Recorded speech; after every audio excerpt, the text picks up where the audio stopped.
अस्सलामुअलैकुम। सुबह सवेरे पाकिस्तान में बहुत खुशामदीद। मैं हूं शिफा यूसुफ से और मैं हूं वैस मंगलवाला। मेरी तरफ से भी आप सबको अस्सलामुअलैकुम। खुदा का शुक्र है कि उसने हमें आज की सुबह देखना नसीब फरमाई। आज की सुबह का आगाज़ बहलोल दाना के एक किस्से से कर लेते हैं। बहलोल दाना से किसी शख्स ने उसके खिदमत में अर्ज़ होकर पूछा कि हुजूर मुझे आपसे एक सवाल करना है। तो बहलोल ने कहा रुक जाओ, पहले मैं आपसे सवाल करूँगा। बहलोल भी एक तरह का एंकर था, ठीक है। पहले मैं सवाल करूँगा।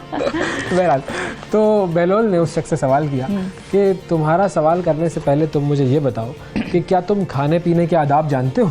सही है, एटिकेट्स। जी बिल्कुल मैं जानता हूँ खाने पीने के आदाब। बिस्मिल्लाह पढ़ के शुरू करना चाहिए, हलाल खाना चाहिए, हाथ साफ धुले होने चाहिए और बैठ के और हाथ धुले हुए होने चाहिए, सीधे हाथ से खाएं, आगे जो है वो अपना जो चीज़ आपके आगे है उससे शुरू करें। तो उसने कहा कि ना तुम ये आदाब नहीं जानते हो खाने पीने के, और वो बहलोल उठ कर आगे जाने लगा। वो बंदा पीछे दौड़ा उसके कि हुजूर मेरा सवाल। तो बहलोल ने कहा अच्छा चलो पहले ये बताओ कि क्या तुम गुफ्तगू के आदाब जानते हो? मैंने कहा जी हुजूर जानता हूँ गुफ्तगू के आदाब, यानी कि वो आदाब हैं कि जब आपसे बात की जाए तो आप बोलें, बिला ज़रूरत ना बोलें, फालतू बात ना करें, बेहुदा बात ना करें, धीमी आवाज़ में बात करें, शोर ना करें वगैरह वगैरह। अगले की सुने बिल्कुल। उसने कहा नहीं तुम गुफ्तगू के आदाब भी नहीं जानते हो। फिर वो उठ के आगे निकल गया बहलोल। अच्छा। वो बंदा फिर पीछे दौड़ा कि सर मेरा सवाल रह गया है तो ज़रा कुछ इस पर नज़र करम करवाएं। तो बहलोल ने कहा अच्छा चलो मैं तुमसे तीसरा सवाल पूछता हूँ, ये बताओ सोने के आदाब का पता है तुम्हें? तो सर बिल्कुल पता है सोने के आदाब का, सीधी करवट लेके सोना चाहिए, जो भी सूरतें वगैरह सोने से पहले होती हैं वो पढ़ के सोना चाहिए, वो सारी बातें उसने बता दी। कहा कि नहीं भाई तुम सोने के आदाब भी नहीं जानते। तो उस शख्स ने कहा हुजूर जब मैं ये सारी चीज़ें नहीं जानता तो अब तो आपका फ़र्ज़ है कि आप मुझे बताएँ, आप मुझे सिखाएँ। तो बहलोल ने कहा कि खाने पीने के आदाब में सबसे अहम चीज़ ये है कि किसी का हक़ ना खाओ। Very important. गुफ्तगू के जो आदाब हैं उसमें सबसे अहम चीज़ ये है कि जब भी बोलो हक बात बोलो, सच बात बोलो, अल्लाह की खुशनुदी के लिए बिल्कुल, और डरो नहीं, और डरो मत बिल्कुल। और सोने के आदाब में ये है कि अपने दिल में किसी शख्स के लिए कीना और बुग़्ज़ रख कर मत सो। ये 3 आदाब बहलोल ने उस शख्स को सिखा दी। नींद भी चैन की आएगी। जी बिल्कुल। वरना आप सोते सोते भी ये सोच रहे होंगे कि कैसे काटूं मैं, कैसे उसके साथ बस कुछ करूं। तो ये टेंशन जो है ना ये इंसान को जीने नहीं देती। बिल्कुल ठीक है जी। ये चीज़ थी जो बहलोल ने सिखाई। बहलोल ने सिखाई। और सबके अंदर एक एक बहलोल मौजूद होता है, और वो बहलोल होता है खामोश बहलोल। अच्छा। अंदर से आवाज़ लगा रहा होता है क्या कर रहा है, सोने दे। इस किस्म की चीज़ें होती हैं जो आपको जो ज़मीर है ना, जो ज़मीर अक्सर ख़ास मौक़ों पे पाकिस्तान में जागता है, लेकिन इसको अदरवाइज भी जगाए रखें। कभी कभी इसको ज़रा झंझोड़ें, और जब ज़मीर आपसे बात कर रहा हो तो उसकी बात भी बड़ी गौर से सुने। ज़मीर भी एवं ही नहीं मारता, वो भी ठीक ठाक आपको रखा है, इसीलिए फीचर बिल्ट इन फीचर हमारे अंदर वो है जो आपको सही और गलत की तमीज़ सिखा रहा होता है। उस पर आपको अगर मलामत करता है, अगर कुछ आप गलत करते हैं, अगर आप सही करते हैं तो आपको शाबाशी देता है। अंदर से दिल से आवाज़ आती है। बिल्कुल। और किसी और वाइज शख्स ने ये बात की है, और मुझे तो खास तौर पे मतलब हम स्कूल में बैठते थे तो टीचर्स हमारा सिर्फ एक क्लास एक ऐसी होती थी जिसमें हम बातें ऐसी करते थे कि भाई आज कौन सिखाएगा और क्या सिखाएगा। अच्छा। तो इस किस्म की एक चीज़ होती थी। तो उस क्लास में एक लड़का एक दिन खड़ा हुआ, उसको उसकी अम्मी ने कहा था कि जब तुम कोई काम कर रहे हो या तुम कोई ऐसी चीज़ कर रहे हो कि तुम्हारा दिल घबरा जाए या तुम्हें ना दाएं बाएं देखना पड़े, ऐसे सिर्फ अगर तुम्हें ये करना पड़े ना तो तुम समझ जाओ कि वो काम गलत है। बिल्कुल। अगर तुम कर रहे होगे कोई पॉजिटिव चीज़ और जिसमें किसी किस्म का कोई मसला दुश्वारी नहीं होगी तो तुम धड़ल्ले से कर जाओगे। लेकिन अगर तुम करते करते रुक गए या हाथ लड़खड़ा गए या कहीं मुझे देख ही ना ले और बस उस कहते हैं अम्मी ने कहा है कि दाएं बाएं अगर तुमने देख लिया तो वो काम गलत है। तो वो जो दाएं बाएं है वो जहन में रह गया हमारे बचपन से। तो आप लोग भी ये सोचा करें कि अगर आपकी कागज़ पे नज़र है और आपकी आंखें दाएं बाएं हो गई या सर घुमा के आपने देख लिया पीछे कोई देख तो नहीं रहा, तो बस उस काम में फिर गड़बड़ है बड़ी। बिल्कुल जी। तो ये तो थी जी बहलोल दाना की बात। और आगे बढ़ते हैं। बिल्कुल। आगे बढ़ने से पहले बहलोल दाना ने एक बात और सिखाई। हाँ, वो क्या? वो ये कि वो बंदा सवाल पूछने आया था, उसका क्या हुआ ये आप भूल गए? हाँ, उसका क्या हुआ? जी बिल्कुल। ये मैं सिखाता हूँ आपको कि उसका क्या हुआ। क्या हुआ बताएं। ये बहलोल दाना के इस किस्से से मैंने सीखा कि जब कोई बंदा सवाल पूछने आया और आपको जवाब ना देना, उसको इधर उधर की बातों में लगा दो। हाँ, उससे खुद सवाल करना शुरू हो जाओ, उसको गोली दे दो। उसको गोलियां दे दो, तो ये गोलियां जो है वो असल मकसद से हटा देंगी। तो कभी भी इधर उधर की बातों में ना आए, हमेशा अपना फोकस क्लियर रखें, जो बात आपने पूछनी है, जो बात आपने करनी है वो कर जाए, पर कायम रखें। ठीक है जी। तो 60 सेकंड न्यूज़ हमने करनी है, वो ज़रूरी है। आइए 60 सेकंड न्यूज़ देखते हैं। चीफ जस्टिस और जज साहिबान पार्लियामेंट के दायरे में मुदाखलत न करें, राजा परवेज़ अशरफ का चीफ जस्टिस उमर अता बंदियाल को ख़त। मुल्क में एक साथ इंतखाबात और 4 अप्रैल के फैसले पर अमल दरामद केस की समाअत आज होगी। इमरान खान ने हुकूमत से मुज़ाकरात के लिए 3 रुकनी कमेटी तश्कील दे दी। शाह महमूद कुरैशी, फवाद चौधरी और सेनेटर अली ज़फ़र शामिल। मुल्क में इलेक्शन एक ही दिन कराने का फ़ैसला, इत्तेहादियों ने इख्तियार वज़ीर आज़म को दे दिया। पाकिस्तान के रूसी तेल की ख़रीदारी पर एतराज़ नहीं, अमरीका। पाकिस्तान का मुकाबला न्यूजीलैंड पहला वनडे आज, हारिस सुहेल इंजरी का शिकार। नॉर्वे से 15 रूसी सिफारतकारों की मुल्क बदरी पर रूस ने भी नॉर्वे के 10 सिफारतकारों को बेदखल करने का हुक्म दे दिया।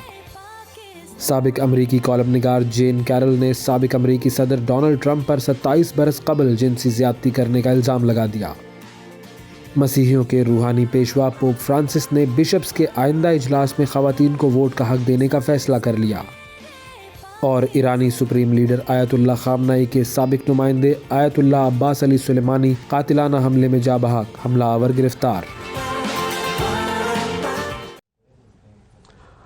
जी ये थी 60 सेकेंड न्यूज़। अब ज़रा कुछ दुनिया में क्या हो रहा है ट्रेंडिंग स्टोरीज़ की तरफ आपको लेकर चलते हैं। और सबसे पहली ख़बर जो है वो बड़ी ही अजीब सी खबर है, और वो अजीब इस सेंस में है कि ज़ाहिर हम बात करते हैं हमेशा पाकिस्तान में महंगाई बहुत बढ़ गई है और महंगाई की वजह से लोग परेशान हैं।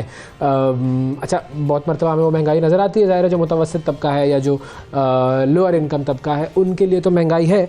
लेकिन जब हम बड़े बड़े रेस्टोरेंट्स में जाते हैं, वहाँ जाकर देखते हैं, अभी जो अफ्तार की डील्स लगी हुई थी उनमें आप जाकर देखते तो ऐसा लगता है मेला लगा हुआ है। हर आदमी जो है वो बिल्कुल, मतलब आप किसी 5 स्टार रेस्टोरेंट में भी चले जाएँ तो वहाँ पर रश होता है और लोग बिल्कुल टूटे पड़े होते हैं, क्योंकि ज़ाहिर है उन्होंने पैसे दिए होते हैं वहाँ पर, और लोग जो है वो बाहर अफ्तार करने के लिए टूटे पड़े जा रहे हैं। लेकिन एक चीज़ ऐसी है कि जिसमें हो गई है कमी, और वो चीज़ क्या है कि हज करने वाले पाकिस्तान में महंगाई की वजह से कम पड़ गए हैं और कोटा जो है हज का वो सऊदीया को वापस करने का फैसला कर लिया गया है। महंगाई के बायस पाकिस्तान में पहली बार ऐसा हो रहा है कि हज कोटा दस्तयाब है लेकिन हज करने वाले कम पड़ गए। डॉलर की किल्लत है, महंगाई है, पाकिस्तानियों के लिए हज की अदायगी मुश्किल हो गई है। मजहबी उमूर के ज़राए का कहना है कि हुकूमत ने इस्तेमाल न किया जाने वाला हज कोटा सऊदी अरब को वापस करने का फैसला किया गया है, और ये बेसिकली कैबिनेट में जाएगा ये डिसीजन, और वो हतमी राय इस पर देगी और हतमी फैसला करेगी। कम दरख्वास्तें वसूल हुई, सरकारी हज कोटा जो है वो प्राइवेट हज ऑपरेटर्स को देने पर भी गौर किया गया। ताहम मसला यह है कि प्राइवेट हज ऑपरेटर्स इजाफी कोटा मिलने पर मार्केट से डॉलर लेंगे और ओपन मार्केट से फिर वो ख़रीदारी पर डॉलर की गैर ज़रूरी तलब बढ़ जाएगी, तो फिर एक जो हमारा डॉलर का क्राइसिस है वो बढ़ जाएगा उससे। और शहज़राए ने यह भी बताया है कि पाकिस्तान का मुतालबा रहा है कि हज कोटा 1 लाख और मतलब से 79,000 से बढ़ाकर 1 लाख से बढ़ाकर तकरीबन 2 लाख के करीब कर दिया जाए। अच्छा। 179,000 था और वो तकरीबन जो है वो 2,10,000 कर दिया जाए। तो पाकिस्तान को कई बरस बाद ये पूरा कोटा मिला था, लेकिन अफसोस की बात यह है कि ये पूरा कोटा इस्तेमाल ना किया जा सका, और ये एक अफसोस। सर हज की तो कीमतें इतनी बढ़ गई हैं, इसमें कोई शक नहीं है कि जब हमने आपको पहली दफ़ा ये खबर भी इसी इधर ही हमने दी थी और इस पर हमारी बहस हुई थी। बहस तो क्या हुई थी, मैंने वैसे पूछा था कि क्या लोग हज करने वाले कम हो जाएंगे, वैसे ने कहा था नहीं ऐसा नहीं होगा, हज करने वाले बिल्कुल मुझे याद आ गई ये बात। लेकिन इतना इसका अखराजात का इजाफा हो गया। आप अंदाज़ा लगाएं, एक आदमी ने अगर जमा पूंजी अपनी की है, ज़ाहिर है लोग तो हज के लिए पूरी उम्र सेविंग करते हैं जी, और अगर 7 लाख में होता था, 5 लाख में होता था, 4 लाख में होता था, अब और अकेला कोई जाना भी नहीं चाहता, क्योंकि हज एक ऐसा फरीज़ा है, मुश्किल भी है फिजिकली, एक तरह से तबीयत खराब हो जाए आपको एक दूसरा शख्स अपने साथ चाहिए होता है। फिर खवातीन का महरम का एक मामला है, वो भी जाना चाहती हैं, माओं को लोग अपने साथ बेटे लेकर जाना चाहते हैं, बीवियाँ जो हैं वो ज़रूर उनकी ख्वाहिश होती है कि वो भी साथ जाएं, क्योंकि फिर ज़ाहिर है खवातीन के लिए महरम का एक मसला बन जाता है बाद में, अगर खुदा ना खास्ता मर्द उनके साथ ना हो तो एक बंदा तो नहीं जाता, ज़्यादातर तो 2 लोग तो जाते ही जाते हैं। अब अगर एक बंदे ने सेविंग की है एक बंदे की, तो वो 12-15 लाख का हज कर रहा है, तो दूसरे को ले जाने के लिए उसको 35-40 लाख की, और उसके अलावा फिर थोड़ा सा आप अपनी जेब में भी रखते हैं, ज़रूरत पड़ सकती है, आपको चाहिए होता है जो आप, तो ये तो हज का अखराजात कम अज़ कम 2 लोगों के 35 से 40 लाख तो कहीं आपके गए नहीं। अच्छा, अब जब मैंने किया था तो तकरीबन गवर्नमेंट वाला जो हज वाला था ना सिलसिला, वो था अमाउंट उसका आया था 2.25 लाख रुपए, 2.25 लाख। खैर अच्छा, अब उस वक्त ज़ाहिर इनकम उस वक्त एक तरह कम से थी, कम जाहिर थी, है। लेकिन ये कि इतनी वो ये तो सुपर इन्फ्लेशन की तरफ हम चले गए ना। 2.25 लाख रुपए से हम जो है वो कहाँ पहुंच गए हैं। जाहिर है प्राइवेट हज होता था 6-7 लाख का होता था। हाँ, हाँ। 6-7 लाख का प्राइवेट 10-12 साल पहले की बात मैं बड़ा बता रहा हूँ ना, तो अच्छा उस वाला, हवाले ये से कोई देखिए। सस्ता लोअर लेवल का नहीं, वो अच्छा एक लेविश किस्म का हज जो है आपका 6-7 लाख में हो जाता था। बिल्कुल। तो देख अल्लाह ताला- लीजिए, अफसोस की बात है, अफसोस की बात है। अगली खबर की तरफ चलते हैं। बिल्कुल अगली खबर की तरफ चलते हैं और पीडीएमए के हवाले से जो है एक PDMA पीडीएमए क्या और कर दिया? मौसम के हवाले से बेसिकली अच्छा, जो है वो बात PDMA, हुई है। Pakistan disaster management authority, PDMA PDM नहीं, हाँ PDMA। पीडीएमए नहीं, बेसिकली ये बात हुई है कि हुआ ये है कि गुज़िश्ता बरस आने वाली जो तूफ़ानी बारिशें और तबाहकुन सैलाब हैं, उन्होंने ये बात साबित कर दी है कि पाकिस्तान उन ममालिक में शामिल है जहाँ मौसमियाती तब्दीलियाँ जो हैं वो शिद्दत से कार फरमा हैं और हमारी कंट्रीब्यूशन तो शायद बहुत कम है ग्लोबल वार्मिंग में, लेकिन असरात हम पे बहुत ज़्यादा मुरतब हो रहे हैं। Pakistan disaster management authority PDMA ने इस बरस भी मौसम के बदलते तेवर पर नज़र भरपूर रखी हुई है। गुज़िश्ता रोज़ पीडीएमए ने मौसम के मुतालिक एक अलर्ट जारी किया है जिसके मुताबिक मगरबी हवाएं मुल्क में दाखिल हो रही हैं जो मई के पहले हफ्ते तक मूसलाधार बारिशों का सबब बन सकती हैं। अब 26 से 29 अप्रैल के दौरान लाहौर में, इस्लामाबाद, मरी, रावलपिंडी में बारिशें मुतवक्के हैं और 27 अप्रैल से 3 मई तक मुल्तान, डीजी खान, भावलनगर और साहिवाल में बारिशें हो सकती हैं। अच्छा, 30 अप्रैल से 5 मई तक इस्लामाबाद, मरी, रावलपिंडी, अटक चकवाल, झेलम और में दोबारा फिर बारिशों का एक स्पेल जो है वो आने का इम्कान है और इन बारिशों और जालाबारी से सोलर प्लेट्स जो है वो खड़ी फसलें, कमज़ोर इमारतें, इनको भी नुकसान पहुंच सकता है। ये भी उन्होंने अलर्ट में लिखा जब है। पहाड़ी इलाकों में फिर अचानक सैलाब भी आ सकता है और इसके लिए इन इलाकों में उन्होंने ये हिदायत जारी की है कि आप गैर ज़रूरी सफ़र ना करें। और महकमा मौसमियात ने भी 27 अप्रैल से 3 मई तक के दौरान मुल्क भर में बारिशों की पेशगोई की है। कल से बारिशों का सिलसिला कराची में भी शुरू हो रहा है और अर्बन फ्लडिंग का भी खतरा है। लैंडस्लाइड। खुदारा प्लीज़ अपना ख्याल रखें। बिल्कुल। और ये फिर जो है वो मामला मौसम की जो हम बात करते हैं, ग्लोबल वार्मिंग की वजह से ये सारे फिनोमिना चेंज हो रहे हैं, उसी की तरफ जा रहा है। अच्छा, एक जो फिनोमिना चेंज हुआ है वो क्या चेंज हुआ है वो ज़रा आप वीडियो देखेंगे। अच्छा। और उसमें देखें कि ये खातून ने किया क्या है। कराची में अच्छा। स्ट्रीट क्राइम्स के हवाले से हम बात करते रहते हैं, बहुत ज़्यादा स्ट्रीट क्राइम्स हैं अब और जाहिर है लोगों के लिए एक मुस्तकिल अजाब बना हुआ है। अब आप रोज़ाना इसकी वीडियोस भी देखते हैं कि लोग बेबस बिल्कुल आवाम बेचारे होते हैं, खुलेआम कोई भी सड़क आता पे है, दिन दिहाड़े लुट रहे हैं बेचारे। जी, लोग यही- आते हैं उनको लूट कर चले जाते हैं। अब एक वीडियो सोशल मीडिया पे वायरल हुई है, ये एक खातून जा रही है, ओके, ठीक है, और जो ये खातून जा रही हैं तो इनके साथ इनके मतलब पीछे एक वो आया, क्या कहते हैं इसको, मोटरसाइकिल पर सवार आए कुछ, ओके। ठीक है, 3 लोग आए भाई मोटरसाइकिल पर और इन्होंने आकर रोका लूटने की कोशिश की। अपनी मोटरसाइकिल को इस खातून के पास और उसके बाद खातून ने यूं कुछ निकाला अंदर से और शायद वो बंदूक थी और उसने बंदूक रखी और वो रफू चक्कर हो जी। अच्छा, अब सवाल एक आया है जहन में, सवाल, पूछूं सवाल। क्या पूछूं? अब खातून ने बहादुरी का मुजाहरा तो किया, जी, जी, ठीक है, जी। बहादुरी का मुजाहरा किया। इस किस्म की रेजिस्टेंस हर कोई ना करे, ना करे ये क्योंकि हम ज़्यादा इस चीज़ खतरा को होता है। प्रमोट नहीं कर रहे। ये खतरा होता है, खामखा कोई आगे से ज्यादा मजामत हो जाएगी, वो भी खर दिमाग किस्म के होते हैं, उनको भी गुस्सा शुस्सा आ जाए तो वो तो देखते नहीं है कि जान ले रहे हैं, एक चूड़ी के लिए ले रहे हैं गोल्ड की या 5,000 रुपए के लिए ले रहे हैं, जान बहुत सस्ती है आजकल, तो ये ना करें। दूसरा सवाल मेरे जहन में ये आया कि खातून ने अपने पास ये असलहा क्यों रखा हुआ था? वो इसीलिए रखा हुआ था हिफाजत के लिए। तो खातून आम ही खातून थी, वो कहीं नहीं हो सकती। अब ये भी एक सवाल है कि हो सकता है खातून के साथ पहले इस किस्म का मामला हो चुका हो, पहले ना भी हुआ हो तो आप देखते हैं ना कि पिछले आपके उससे उन्होंने किसी लेसन दिया कराची हो। में हर शख्स दूसरा, ऐसा है, कराची में हर शख्स ऐसा है कि उसके साथ या उसके किसी जानने वाले के साथ कोई ना कोई वाकया हुआ है। मुझे दूसरी एक चीज़ याद आ गई, मुझे वो जो हमला था जो चीनियों पे हुआ था, खातून जिसमें मुलविस थी, वो चीज़ मुझे याद आ गई ये खातून कि भी जो इनका है वो ताल्लुक कहीं किसी ऐसी चीज़ से तो आपने नहीं तो है। उन खातून को बिल्कुल ही जो है वो दहशतगर्दों की फहरिस्त में लाकर खड़ा तो कर अब दिया। ऐसा अब आजकल ज़माना ही ऐसा है, आप क्या करेंगे? मतलब मैं ये नहीं कह रही कि वो हैं, लेकिन मुझे ये चीज़ याद आ गई है। अब जो भी अब इख्तियार हैं वो देख ले देख लें, ऐसे ना करें, काम का फंसवा रही हैं आप ख़वातीन को। लेकिन ये है कि देखिए, लेकिन ये मुआशरा देखिए, कभी ये नहीं सोचा था कि कभी खातून जो है वो सड़क पे चल रही होगी बंदूक रख के हाथ में। हम कहाँ से कहाँ डिटीरियोरेट कर गए हैं और किस तरह से हमने अपनी जो वैल्यूज थी, इक़दार थे, मतलब औरत को तो छेड़ने को बहुत बुरा समझा जाता था। एक माशरे में, मोहल्ले में चलना, अपनी सड़कों पर, अपनी गलियों पर सेफ काम था, सेफ काम था। लोग सब जानते थे एक दूसरे को, जी, सब एक दूसरे को जानते थे, सबको पता था भाई इस मोहल्ले में कितने लोग रहते हैं, ये जो है ये बाहर कौन क्या कौन है, किसके बच्चे क्या रहते हैं। आपको अपने बचपन में पड़ोसियों से डांट पड़ी या नहीं पड़ी? हाँ हाँ, हमें तो पढ़ी है, बिल्कुल। घंटी बजा के जो भागने वाला सिलसिला था, घंटी बजाकर भागने पर तो खैर वो अलग, शोर मचाने पे, वजह से या हाँ, कोई शोर मचाने पे, लड़ाइयों पे, बिल्कुल। तो ये हमें हमारे पड़ोसियों से डांट पड़ी है, हमारे पड़ोसियों से मार भी पड़ी है, और जहाँ हमने शरारत की वहाँ पर उन्होंने बता दिया कि बेटा ये चीज़ें ना करो, और हमारे वालिदैन ने उनको वो हक दिया हुआ था, क्योंकि वो ट्रस्ट का एलिमेंट था कि ये जो बात कर रहे हैं सही कर रहे हैं, ये बड़े हैं तुम्हारे। लेकिन यहाँ तो हम जानते ही नहीं है एक दूसरे को। और इसकी एक और प्रॉब्लम ये है कि हमारी आबादी ऐसी बेहंगम बढ़ी, इस कदर बढ़ी, और हमारे जो लॉ एनफोर्समेंट थी वो नहीं कंट्रोल ज़ाहिर कर सकते। एक तरफ एक पुलिस वाला और आगे 2 करोड़ की आबादी, तो वो उसका तो कसूर नहीं है कोई। बिल्कुल। तो हमने बिल्कुल, और ठीक है आबादी को अगर हम नहीं रोक सकते, या ठीक है हम आबादी से फायदा भी उठा सकते हैं। अब ये एक ऐसी वो है ना कि कैच 22 है। एक तरफ आपकी वो स्ट्रेंथ भी बन सकते हैं, वीकनेस भी बन सकते हैं, तो वीकनेस बनने से रोकना है और स्ट्रेंथ बनाने में मददगार। तो आइडिया क्या आया है? आइडिया ये आया है कि पोल कर लेते हैं एक, और हमारी टीम जो है वो एक पोल बनाती है, और उस पोल के अंदर हम ये पूछते हैं कि जी, क्योंकि 2 राय आ रही हैं। एक राय ये है कि जी अब आवाम को असला रखना पड़ेगा, अपने साथ रखना चाहिए, और एक राय ये है कि पुलिस को और हुकूमत को इस हवाले से सिक्योरिटी का इंतजाम करना चाहिए। तो अब हम सवाल पूछ लेते हैं कि क्या आवाम को अपने पास लाइसेंस याफ्ता जो असलहा है वो अपनी हिफाजत के लिए अपने साथ रखना चाहिए, हाँ या नहीं?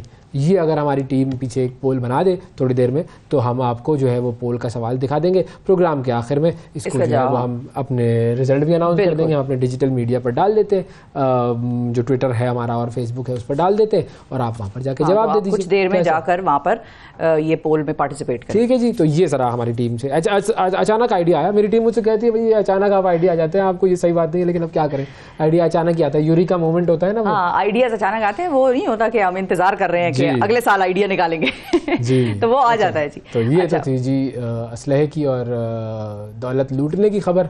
अगली खबर पर आते हैं जी। बताएं अगली खबर तो सखावत से ताल्लुक रखती है भाई, और दौलत का इसमें अमल दखल है। ऐसी दौलत के मतलब अब मैं आपको क्या बताऊं, सखावत का ताल्लुक दौलत से वैसे तो नहीं होता, बल्कि इंसान के दिल से होता है। लेकिन अमली दुनिया में अगर एक अमीर शख्स सखावत का मुजाहरा करे तो वो लोगों की जिंदगियां भी बदल देता है। बिल्कुल। और भारतीय मीडिया में इसी तरह की एक हैरत अंगेज मिसाल सामने आई है, खबर छपी, और हमने सोचा आपके साथ भी शेयर करेंगे। मुकेश अंबानी, भारत के एक अमीर तरीन शख्स, और वो अपने सखी मिजाज होने की वजह से भी मारूफ हैं और मकबूल हैं, और लोग उनको इस बात से जानते भी हैं। अच्छा, उन्होंने एक 22 मंजिला इमारत अपने पुराने मुलाजिम जो हैं मनोज मोदी, उनको तोहफे में दे दी है। अच्छा, 22 मंजिला इमारत, पूरी एक बिल्डिंग जो है ऐसी, मतलब एक तरह से जाहिर है इंसान को अपनी जायदाद तो बड़ी प्यारी होती है। है कितने की? इस जायदाद की कीमत जो है वो भारतीय रुपए में अगर हम आपको बताएं तो 1500 करोड़, और पाकिस्तानी रुपयों में तो 52 अरब रुपए बनती है। और मतलब ये नहीं है कि वो इमारत गिर रही थी या उसमें जलजले से क्रैक्स आए थे तो भाई तू ले ले और तू इसको अपने लिए बना दे। बाकायदा प्रॉपर बनी हुई इमारत, 1.7 लाख मुरब्बा फीट पर ये मुहीत है। अच्छी खासी इसका बड़ा साइज है। इसकी 7 मंजिलें तो सिर्फ कार पार्किंग के लिए मखसूस है। ठीक है, ये नहीं है वही बस उसने खानापुरी की है कि खबरों में आ जाए। बाकायदा तौर पे प्रॉपर गिफ्ट दिया उसने। ये मुंबई का एक बड़ा पॉश इलाका है, और नेपियन सी रोड उस पर ये वाक़ है। और मनोज मोदी मुकेश अंबानी के बहुत ही खास मुलाजिम हैं, और उन्हें अहम मामलात पर मशवरे देते रहते हैं। ये वो है इनके पापड़ वाले। अच्छा, अब देखें, ये कहेंगे कि शिफा ने किसी को पॉइंट मारा। मैंने पॉइंट नहीं मारा। हर एक कभी मजाक भी होता है, हो जाता है भाई मजाक, ठंडे दिल के साथ, और जरा मुस्कुराएं इस बात पे। फालूदा भी हो सकता है। काश आप मुकेश अंबानी होते या आप मनोज को मुकेश अंबानी होता है। छोटी सोच मत रखो शिफा, छोटी सोच मत रखो। ठीक है, मनोज को तो 22 मंजिला इमारत मिली है, लेकिन जो देने वाला है हाथ अपना यूं ऐसा, मुकेश अंबानी। हाँ, मुकेश देने वाला है ना, सही है। तो देने वाला बनो, बड़ा सोचो। वही मैं तो पढ़ के, अच्छा कि हेडलाइन मैंने मेरी नज़र से गुजरी ना पहले, कि मतलब सबसे महंगा तरीन तोहफा एक शख्स ने अपने मुलाजिम को दे दिया। मैंने कहा होगा कोई 5-6 लाख रुपए होंगे, चलो ज़्यादा से ज़्यादा कोई गोल्ड की चीज़ होगी, कोई गाड़ी होगी, चलो। फिर मैंने जैसे बिल्डिंग की तफसीलात पढ़ी ना, तो मेरे जहन में पहले ये आया कि ये कोई मखदूश किस्म की हालत की बिल्डिंग है, और उसने दे दी है कि भाई अब ये तुम्हारा हुआ प्लॉट है, छोटा सा, ये तुम्हारा हुआ। वो होता है ना 3+1 वाली बिल्डिंग, तो वो 3+1 में है। तो हैरान हो गई जब पढ़ना। तो फिर मैंने कहा कि नहीं, है मैं आप लोगों को बताऊंगी, अवैस के सामने बताऊंगी, ताकि इस पे आइडिया दें। अवैस पोल शोल छोड़े, ये नहीं, इस पे आइडिया दें मुकेश अंबानी बनने में। सोचता हूँ अभी तो मैं फिलहाल आई एम बैफल्ड। मतलब और पूरा दफ्तर खड़ा है, बाकायदा उसकी वीडियो सामने आई, न्यूज़ में चली, और लोग बड़ी तारीफें कर रहे हैं। तो हज़ारों ख्वाहिशें ऐसी कि हर ख्वाहिश पे दम निकले। अब हमारी एक ख्वाहिश हो गई है कि मुकेश अंबानी जितनी दौलत आए हमारे पास, लेकिन मुबारक, पता नहीं क्या किया है आपने, लेकिन जो भी किया है कमाल ही किया है। बड़ा काम किया उसने मनोज ने। ये जो मिसरा मैंने पढ़ा, हज़ारों ख्वाहिशें ऐसी कि हर ख्वाहिश पे दम निकले, ये तो अब ख्वाहिश तो हमारी हो गई कि दौलत आए, लेकिन इसमें जो दूसरा पॉइंट है वो है हर ख्वाहिश पे दम निकले। जो दम निकलने वाला वाकया वो ज़रा मैं आपको समझाता हूँ, सुनाता हूँ। अच्छा। कनाडा के अदाकार की एक ख्वाहिश थी और उस ख्वाहिश पर उनका दम निकल गया। 22 साल कैनेडियन अदाकार सेंट विन कोलोची उनका नाम है जी, और इनकी ख्वाहिश ये थी कि कोरियन गुलकार है एक जी, उनका नाम है जीमेन। अच्छा। कोरियन गुलकार। हाँ। तो उनके जैसा नज़र आना चाहते थे ये कैनेडियन साहब। कैनेडियन साहब ने सोचा कि भाई मैं इस कोरियन गुलकार की तरह नज़र आऊँ, तो उसके लिए उन्होंने सर्जरीज़ करवाई। अच्छा। और सर्जरीज उन्होंने करवाई 12 सर्जरीज़ पर इनके हुए $2 लाख से ज़ायद कुछ रकम खर्च हुई। और फेस लिफ्ट था, उसके अंदर नाक, आँख, आईब्रोज लिफ्टिंग और होठों की सर्जरी, ये सारी चीज़ें शामिल थी। आखिरी सर्जरी उनकी हुई 22 अप्रैल को जबड़े की, और उसमें फिर पेचीदगी पैदा हुई और उससे उनकी मौत वाक़ हो गई। हज़ारों ख्वाहिशें ऐसी कि हर ख्वाहिश पे दम निकले। ये बेसिकली कोलोची ने ये जबड़ा जो है वो गुज़िश्ता नवंबर में नस्ब कराया था और उसमें इन्फेक्शन पैदा हो गया था। उसके इलाज के लिए एक और सर्जरी हुई, लेकिन इस दौरान वो फिर अपनी जान की बाजी हार गए। 2019 में ये कनाडा से कोरिया गए थे साहब, और गुलकार जिमिन की तरह म्यूज़िक में अपना करियर बनाना चाहते थे, और उन्होंने सोचा कि चलो भाई मैं अपनी ये सारी जो वो है सर्जरी करवाऊँ, उसकी तरह शक्ल बनवाऊँ, और बस लेने के देने पड़ गए। क्या वो जो दम निकले वाला है ना फिर का कि दम निकले, जो अल्लाह ने बनाया है उस पर भाई सुकून रखो, खुश रहो, जैसे हो उस पर कॉन्फिडेंस रखो खुदारा। और अपनी ख्वाहिशात के गुलाम ना बने जी। अपनी ख्वाहिशात को ज़रूर पूरा करने की कोशिश करें, लेकिन गुलामी ना करें। गुलामी करेंगे तो फिर अकल जो है वो बिल्कुल नहीं है ना। बाल नहीं करवा रहा भाई, नहीं करवा रहा सर्जरी, नहीं। मुझे इतने लोग कहते हैं, सोशल मीडिया पर आपने देखा है ना कितना लोग तंज करते हैं, तनकीद करते हैं, लेकिन मतलब वैसे बता रहा हूँ, बहुत सारे लोग ये कहते हैं जी आप जो है वो हेयर ट्रांसप्लांट क्यों नहीं करवाते। भाई नहीं करवा रहा मैं, I don't want to go for a fake hair transplant. मैं इसमें कॉन्फिडेंट हूँ, मुझे सही लगता है, ना करवाएं। क्या ज़रूरत है भाई, क्या ज़रूरत है। शिफा को देखें, अच्छा क्या कुछ जरूरत नहीं है, ठीक शिफा के, लेकिन अगर बाल गिरे तो शिफा फिर करा लेगी, मेरा ख्याल है करा लूंगी, लेकिन शिफा को मुनासिब नहीं लगेगी। लेकिन मतलब वैसे मैं कह रहा हूं, लेकिन हाँ, गुलामी ना करें अपनी ख्वाहिशात, गुलामी ना करें, बिल्कुल ही अकल माऊफ करके। बस इसमें कभी ऐसे ख्वाहिशों के हम ऐसे गुलाम हो जाते हैं कि हमें अकल वकल सब डब्बे में बंद करके रख देते हैं कि बस उस ख्वाहिश के पीछे चल पड़ते हैं, चाहे नुकसान हो रहा है, चाहे फायदा हो रहा है, जो भी हो रहा है, बगैर उसके ऊपर सोचे समझे हम चल रहे होते हैं। जैसे आर्डर को आप देखते हैं ना, अब मैं फिजिकल फीचर्स पर तबसरा नहीं कर रहा, लेकिन अगर आप उसको देखें तो आपको लगता है कि उसके दांत जो है वो थोड़े से आगे की तरफ है। उसके लिए लोग वो करवाते हैं, दांतों की क्या होती है, ब्रेसेस लगवाते हैं, छोटी छोटी चीज़ें लोग करवाते हैं। भाई उसने नहीं करवाई, उससे क्या उसकी ज़िंदगी पे क्या फ़र्क पड़ गया। वो वज़ीर आज़म बनी, वज़ीर आज़म के तौर पर उसने काम किया। दुनिया मतलब आपके फिजिकल फीचर्स आपके जहन से बढ़कर नहीं होते, ऐसा ही है। और वो अब उसने तो हार्वर्ड यूनिवर्सिटी में दाखिला ले लिया भाई, 2 फेलोशिप्स कर रही है वो वहाँ पर। तो ऐसी कौन सी बात है, मैं भी नौकरी के साथ पढ़ रही हूँ, बस मैं भी जहानत के एक आला मयार पर फाइज हूँ। लेकिन ये जो है ये तो खैर मतलब मैं वैसे एक एग्जांपल दे रहा हूँ कि लेकिन देखें लोगों ने बड़े बड़े काम कर लिए और अपने फिजिकल फीचर्स को भूल कर किए, अकल से इल्म। Your mind will make people remember you, और योर नाइस जेस्चर्स या जो भी आपकी अच्छे अखलाक हैं उसकी वजह से आप जाने जाएंगे। सुबह सवेरे पाकिस्तान।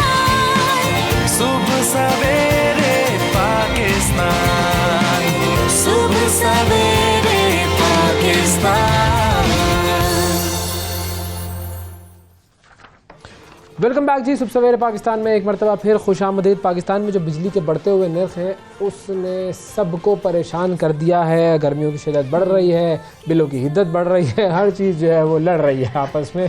तो अब इसका हल जरदारी साहब ने दिया है। जरदारी साहब ने उन्होंने बेसिकली मुलाकात की इम्तियाज़ शेख साहब से, जो कि वज़ीर तवानाई है सिंध के, और उसमें जरदारी साहब ने उन्हें मशवरा ये दिया कि आप सिंध के हर घर में सोलर सिस्टम जो है वो लगवा दें ताकि लोगों के ये एनर्जी क्राइसिस के मसाइल हल हो जाएं। अब ये मामला कैसे आगे बढ़ेगा, आइडिया बहुत अच्छा है, होना भी चाहिए, और हम वाकई वैसे भी लेट हैं इस पूरे मामले में। इस हवाले से हमने सोचा कि बात की जाए। वज़ीर तवानाई इम्तियाज़ शेख साहब हमारे साथ मौजूद हैं, उनसे हम बात करते हैं। अस्सलाम वालेकुम सर। वालेकुम सलाम। बहुत शुक्रिया सर, आपने प्रोग्राम के लिए वक्त निकाला। सबसे पहले तो इस आइडिया का थोड़ा सा अगर हमें ब्रीफ दे दें कि ये बेसिकली जरदारी साहब का ये आइडिया है क्या, ये मंसूबा क्या है? देखिए जी, ये जो सोलर के हवाले से जो जरदारी साहब ने बात की है, उसमें यह है कि एक प्रोग्राम है जो कि energy department government of Sindh के तरफ से अभी तक चल रहा है, जिसमें मतलब वर्ल्ड बैंक का प्रोग्राम शामिल है और हमारी अपनी एडीपी की स्कीम्स भी हैं जो सोलराइजेशन की तरफ हमने बहुत बड़ा प्रोजेक्ट शुरू करने वाले हैं हम लोग। वर्ल्ड बैंक का काम तो शुरू है, उसमें काफ़ी हैं, 2 लाख घर हम उसमें पूरे सिंध में हम दे रहे हैं जिसमें सोलराइज करेंगे। लेकिन इस प्रोग्राम को ये समझें कि एक तरह का पायलट प्रोग्राम हमारा होगा और उसके में फिर उसको आगे बढ़ाते जाएंगे। जरदारी साहब का यही विजन है कि पूरे सिंध में जो बिजली की लोड शेडिंग है या जो महंगी बिजली है जो गरीब आदमी बर्दाश्त नहीं कर सकते और बेतहाशा लोड शेडिंग कई घंटे की, बल्कि 18 घंटे की लोड शेडिंग देही इलाकों में है और शहरी इलाकों में भी है, तो उसको ख़त्म करने के लिए एक ही ज़रिया है कि उसको हम सोलराइजेशन की तरफ जाएं, मैसिव प्रोग्राम करें जिसकी उन्होंने हमें हिदायत की है। उस पर हम अपना काम शुरू करेंगे इंशाल्लाह और साथ साथ जो हमारे प्रोग्राम चल रहे हैं उनमें भी हम तेज़ी लाएंगे ताकि मतलब हम देही इलाकों के अलावा शहरी इलाकों में भी सोलराइजेशन जहाँ जहाँ हो सकती है मुमकिन वहाँ हम ये प्रोग्राम शुरू करें और ताकि लोगों को रिलीफ दे सकें, महंगी बिजली से उनकी महंगी बिजली का खात्मा कर सकें और लोड शेडिंग का जो अजाब पूरे मुल्क में आया हुआ है उसको ख़त्म कर सकें। ठीक है। अच्छा, अब ये तो आपने मोटा मोटा तो हमें इस मंसूबे के बारे में बता दिया, लेकिन अब इसको अचीव करने का जो आपने कहा ना कि ये एक तरह से पायलट प्रोजेक्ट के तौर पर काम करेगा, तो फिर इसको बड़े पैमाने पर अचीव करने का रोड मैप और कोई प्लानिंग उस हवाले से है तो वो भी बताइए। देखें जी, अब इसके अभी जब जैसे ही इनकी हिदायत हमें मिली है उसके तहत हमने अपने डिपार्टमेंट को कार्रवाई के लिए कह दिया है और उस पर काम शुरू हो गया है और उसमें PC1 बनेगा, पूरे इसकी सर्वेज होंगी, फिजिबिलिटीज़ बनेंगी। ये मैसिव बड़ा प्रोग्राम बनाएंगे इंशाल्लाह आने वाले दिनों में। आने वाली हुकूमत जो इंशाल्लाह हमें उम्मीद है कि हमारी होगी, क्योंकि अभी इलेक्शंस में थोड़ा टाइम रह गया है, लेकिन हमारी कोशिश होगी कि हम इस साल में ही इसको शुरू कर सकें। लेकिन इसके अलावा भी हमारे पास बहुत काम है जो कि सोलराइजेशन के हवाले से होना है, हो रहा है, इन द प्रोसेस है। और जिस तरह मैंने बताया कि सोलर पार्क हम लगा रहे हैं वर्ल्ड बैंक के अपना प्रोग्राम के तहत, वर्ल्ड बैंक जिसमें हमारी माउनत कर रहा है और वो 400 मेगावाट का पहला प्रोग्राम होगा जो सोलर का हम यहाँ 300-350 एकड़ ज़मीन पर है, 300 मेगावाट 350 मेगावाट कराची में और 50 मेगावाट मांझंद में है जामशोर डिस्ट्रिक्ट में। और इसके अलावा 2 लाख घरों का जैसे मैंने जिक्र किया उस पर हम गरीब आदमियों को सब्सिडी दे रहे हैं और तकरीबन 80% या 85% के करीब सब्सिडी दे के वो प्रोग्राम हम अपना 2 लाख घरों का सिंध के तमाम अजला में वो करेंगे, जिसमें कराची, हैदराबाद, सखर, अर्बन एरियाज़ भी शामिल हैं। तो मतलब वहीं से ये बात निकली थी, तो उसको आगे बढ़ाने के लिए तो अर्बन एरियाज़ और रूरल एरियाज़ को मिला के हम ये एक मैसिव बड़ा प्रोग्राम हम प्रोजेक्ट बनाएंगे जिसके तहत ये पूरी सोलराइजेशन करेंगे। और इसके अलावा कई स्कूलों की बिल्डिंग हैं, अस्पतालें हैं, तकरीबन कोई 35 के करीब बहुत बड़े बड़े अस्पताल जो हैं अपना सूबे के, वो हम ऑलरेडी कर चुके हैं सोलराइज। और अभी तकरीबन कोई 25 के करीब बड़ी बड़ी बिल्डिंग जिनकी छतें बड़ी हैं उनको हम करने जा रहे हैं। अभी जेल की कुछ बिल्डिंग्स हैं, कुछ स्कूल्स हैं, कुछ कॉलेजेस हैं, छोटे अस्पताल, BHU सेंटर्स को 250 के करीब हम कर चुके हैं। तो ये प्रोग्राम हमारा जारी है सोलराइजेशन का, इसको बदतदरीज बढ़ाना है। और अब इस जरदारी साहब की नई हिदायत के मुताबिक इसको हम उसका PC1 बनाएंगे और इसको हम मतलब एक बड़े पैमाने पर शुरू करेंगे ताकि हम जिस तरह मैंने पहले कहा कि लोड शेडिंग के अजाब से और महंगी बिजली के से लोगों को हम रिलीफ दे सकें और लोगों को मतलब एक ऐसा सिस्टम दे के जाएँ जिसमें मतलब कम से कम लोग लोड शेडिंग से महफूज रहें, क्योंकि बेतहाशा गर्म इलाके हैं हमारे पास और उनमें मतलब 18 घंटे की लोड शेडिंग से आप अंदाज़ा कर सकते हैं कि मतलब लोगों के साथ क्या हालत होगी। और बिजली महंगी भी बहुत है जिसकी वजह से मतलब बहुत इश्यूज़ होते हैं हमारे साथ। तो उसके लिए मैं समझता हूँ कि ये पाकिस्तान पीपल्स पार्टी का ये प्रोग्राम सोलराइजेशन का जो हमने शुरू किया है बड़े पैमाने पे करने वाले हैं, इसको आगे आने वाले दिनों में ये लोगों को बहुत बड़ा रिलीफ देगा और सूबे के लिए भी बेहतर होगा और ये पाकिस्तान के जो बिजली की ज़रूरत हैं उसको पूरा करने में ये मदद देगा। सही, ठीक है सर, आपने प्लान तो अच्छा बता दिया, लेकिन अब मामला ये है कि जैसे आपने खुद कहा कि इलाके गर्म है, बिजली महंगी है, और ये एक बहुत लॉन्ग टर्म प्लान है और ये बहुत वक्त लेगा इसको इम्प्लीमेंट करना, पूरे तौर पर पूरे सूबे में इसको इम्प्लीमेंट करने के लिए बहुत वक्त चाहिए। तो अब उस वक्त तक, जब तक ये मामला पूरे तरीके से इम्प्लीमेंट नहीं हो जाता, तो हमारा जो एनर्जी क्राइसिस है उसको सॉल्व करने के लिए हमारे पास क्या क्या ऑप्शन हैं? मैं पहले भी कह चुका हूँ कई दफ़ा, जो पाकिस्तान का जो एनर्जी का मसला है वो सिर्फ सिंध के पास है, चाहे वो सोलर के हवाले से हो, चाहे विंड के हवाले से हो, चाहे तेल हो, चाहे कोयला हो, चाहे गैस हो, तमाम की तमाम चीज़ें अल्लाह की मेहरबानी से ये सिंध में तमाम चीज़ें पाई जाती हैं। और सिंध एनर्जी डिपार्टमेंट बहुत तेज़ी से इस पे काम कर रहा है, बहुत ही हमने नए नए प्रोजेक्ट्स भी बनाए हैं और ये तमाम चीज़ें यहीं से आनी हैं। और मरकज़ को हम यही कहते रहे कि जी आप सिंध के साथ मुकम्मल ताउन करें ताकि हम ये अपना जो हमारे पास अल्लाह ने वसाइल दिए हैं उसको पाकिस्तान के एनर्जी के मसलों को हल के लिए हम इस्तेमाल कर सकें। अभी भी थर कोल से तकरीबन 2600 मेगावाट की बिजली पाकिस्तान में पैदा हो रही है जी हाँ। और वो मतलब हमारी नेशनल ग्रिड में जा रही है, पूरे मुल्क में वो जा रही है। इस तरह हमारी गैस है जो तकरीबन 2200-2300 MMCFBD जो हम पैदा कर रहे हैं वो पूरे मुल्क में जा रही है। तो मैं जिस तरह विंड है, सोलर है, ये मतलब तकरीबन कोई 1500 मेगावाट के करीब विंड एनर्जी हमारी यहाँ पैदा होती है।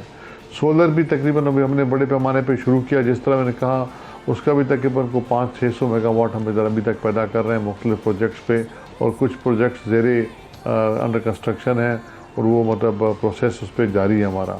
सोलर पार्क्स का मैंने बताया कि 400 मेगावाट के सोलर पार्क्स हम इधर बना रहे हैं। तो ये एक बहुत बड़ा प्रोजेक्ट है जो कि हम शुरू करेंगे और ये यहीं से इंशाल्लाह होना है। इसमें हमें पिछली जो गवर्नमेंट थी इमरान खान की, उन्होंने बिल्कुल भी हमसे ताउन नहीं किया। उनको बार बार हमने कहा कि इधर से ही मसले का हल निकलना है एनर्जी का, लेकिन उन्होंने तवज्जो नहीं दी, हमारी बात नहीं सुनी और अपनी हट दर्मी में रहे। महंगे प्रोजेक्ट्स पाकिस्तान में लाते रहे, जो सस्ते प्रोजेक्ट्स हैं जो कि सिंध में हो सकते हैं और हम करने वाले भी हैं, जिनकी बुनियाद हम डाल चुके हैं। तो मैं समझता हूँ कि उस वक्त ये करते तो बहुत से मसलों का हल अभी निकल आता, लेकिन फिर भी हम ये कहते हैं कि चलें देर आए दुरुस्त आए। अभी भी हम अगर उसको बड़े पैमाने पे शुरू करें तो और मरकज़ हमसे मुकम्मल ताउन करे तो पाकिस्तान के एनर्जी के मसलों का हल सिंध से ही निकलेगा और इंशाल्लाह सिंध इस पर अपना भरपूर किरदार अदा करेगा। सही है। तो अब ये जो घारो विंड कॉरिडोर है, वहाँ पर विंड मिल्स लगाई हुई हैं, उसका भी मंसूबा काफ़ी पुराना है, तो कई बरस से वो सिलसिला चल रहा है। तो क्या ये नहीं होना चाहिए कि पहले आप पुराने मंसूबे मुकम्मल करें फिर नए की तरफ जाएं? विंड मिल जो हमारी लगी हुई हैं तकरीबन कोई 1500 मेगावाट बिजली वहाँ से पैदा हो रही है और तकरीबन कोई 900 या 1000 मेगावाट के और मंसूबे ज़ेर तामीर हैं। उस पर तेज़ी से काम चल रहा है और इंशाल्लाह थोड़े दिनों में वो भी मतलब नेशनल ग्रिड को बिजली देना शुरू करेंगे। हमारे पास और बहुत से जो विंड के हैं प्रोजेक्ट्स, वो भी ज़ेर तामीर हैं, मतलब उसमें भी अभी काम फाइनल स्टेजेस पे है। और एक जो नया जो भी एक सिलसिला जो सिंध हुकूमत ने शुरू किया है पाकिस्तान पीपल्स पार्टी की गवर्नमेंट में, वो B2B है, बिज़नेस टू बिज़नेस। और ये समझें कि एक नए राहें खोल देगा पाकिस्तान में एनर्जी के हवाले से। प्राइवेट लोग बिजली के कारखाने लगाएंगे, प्राइवेट लोग बिजली लेंगे, सिंध गवर्नमेंट उनको ट्रांसमिशन लाइन और ग्रिड देगी। तो इसमें मतलब ये समझें कि लोगों की ज़रूरियात खुद ही लोग पूरी करेंगे अपनी, और जो हमारे इन्वेस्टर्स हैं वो बहुत इंटरेस्ट ले रहे हैं इसमें। इंशाल्लाह बहुत जल्द एक एंग्रो के साथ एंग्रो पाकिस्तान के साथ एक मुआहिदा हुआ है जिसको ज़मीन भी दी है। उसमें विंड कॉरिडोर में उनको तकरीबन वो भी 400 मेगावाट का हाइब्रिड है, विंड एंड सोलर का कम्बिनेशन है उसमें, और वो भी थोड़े दिनों में उसका MOU तो साइन हो गया था और उसका LOI भी दे दिया हुआ है हमने। उस पर मतलब आज जो हमारी कल कैबिनेट की मीटिंग है उसमें उस पर उनकी ज़मीन का जो मसला है वो भी हल कर देंगे, अलॉटमेंट इनको हो जाएगी, तो ये अनकरीब वो भी शुरू हो जाएगा। और ये पाकिस्तान में एक नया एवेन्यू खोल देगी एनर्जी के हवाले से। और आप देखेंगे कि मतलब जिस तरह सिंध ने लीड ली हुई है एनर्जी के इशूज़ पे, ये एक बहुत बड़ा कदम होगा और मैं इसे समझता हूँ कि बहुत मसले हमारे हल हो सही जाएंगे। है, सही है। और ये भी बताइएगा, अब इस साल के हवाले से भी ज़रा बात कर लें। गर्मी भी बस बाकायदा तौर पर अब शुरू हो गई है। इस साल लोड शेडिंग की क्या सूरत हाल होगी, इसके हवाले से आप क्या बता सकते हैं हमें?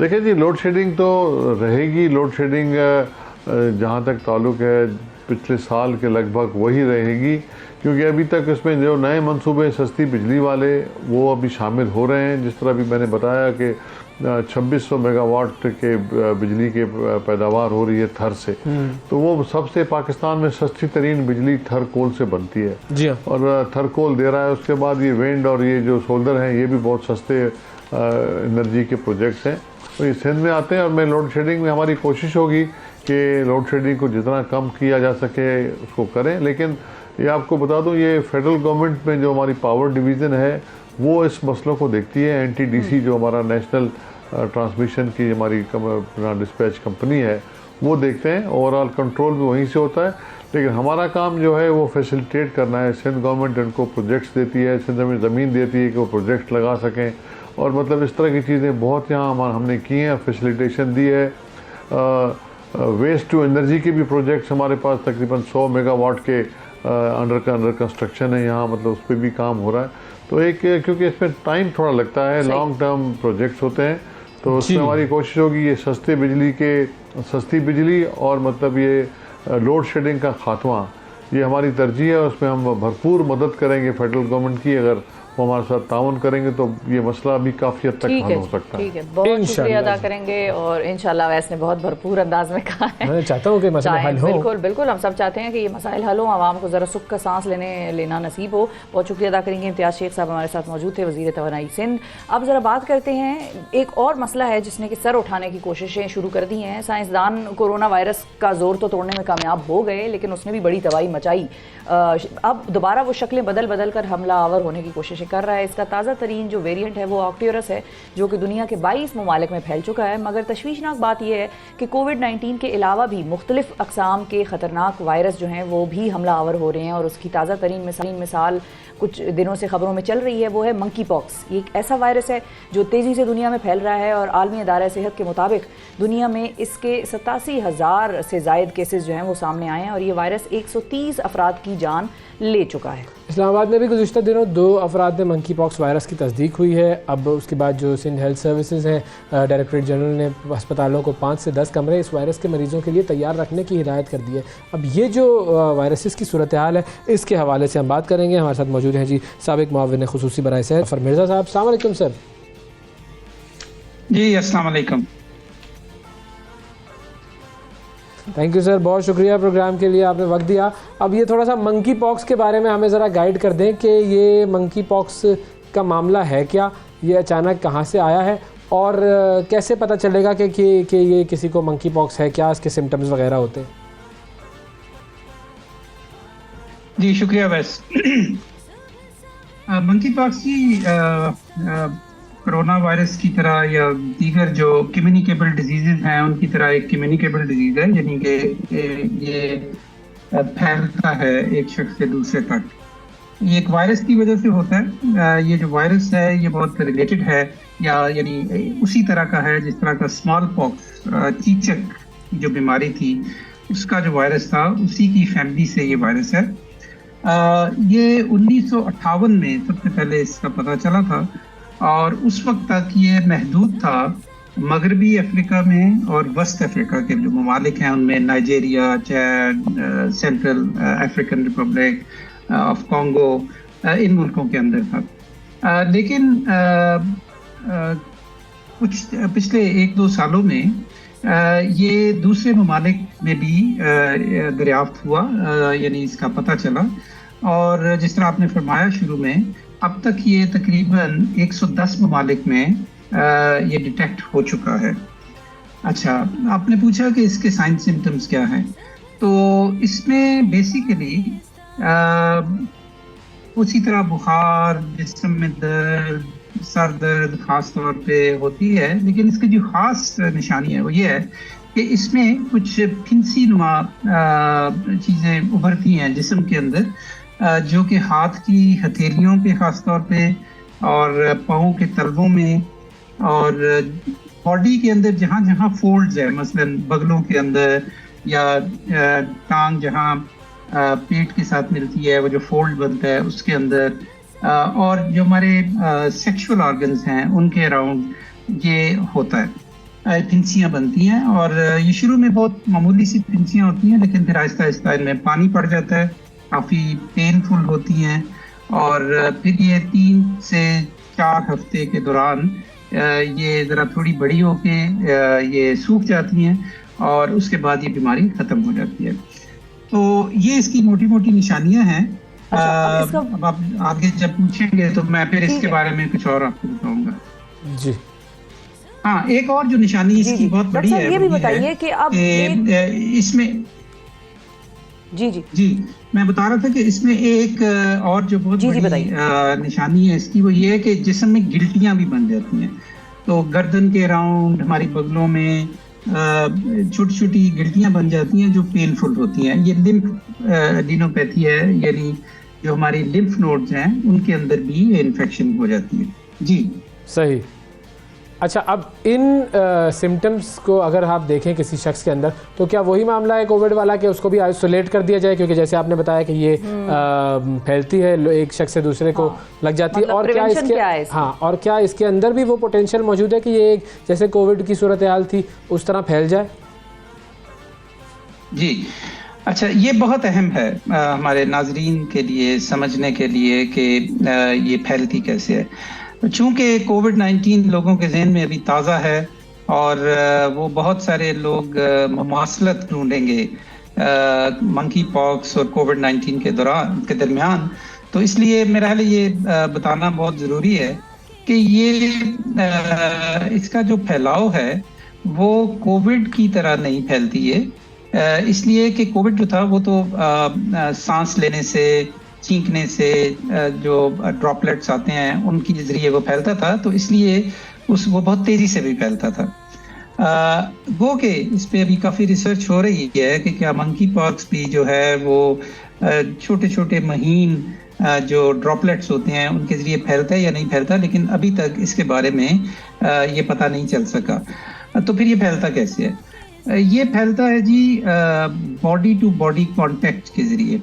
मसलन अगर किसी शख्स को मंकी पॉक्स हुआ है और कोई शख्स जो है उसके जिल्द को हाथ लगाता है या और तरह के कॉन्टेक्ट्स जो हैं जिसमें डेफिनेटली एक सेक्सुअल कॉन्टेक्ट भी है, तो इन चीज़ों के ज़रिए ये फैलता है।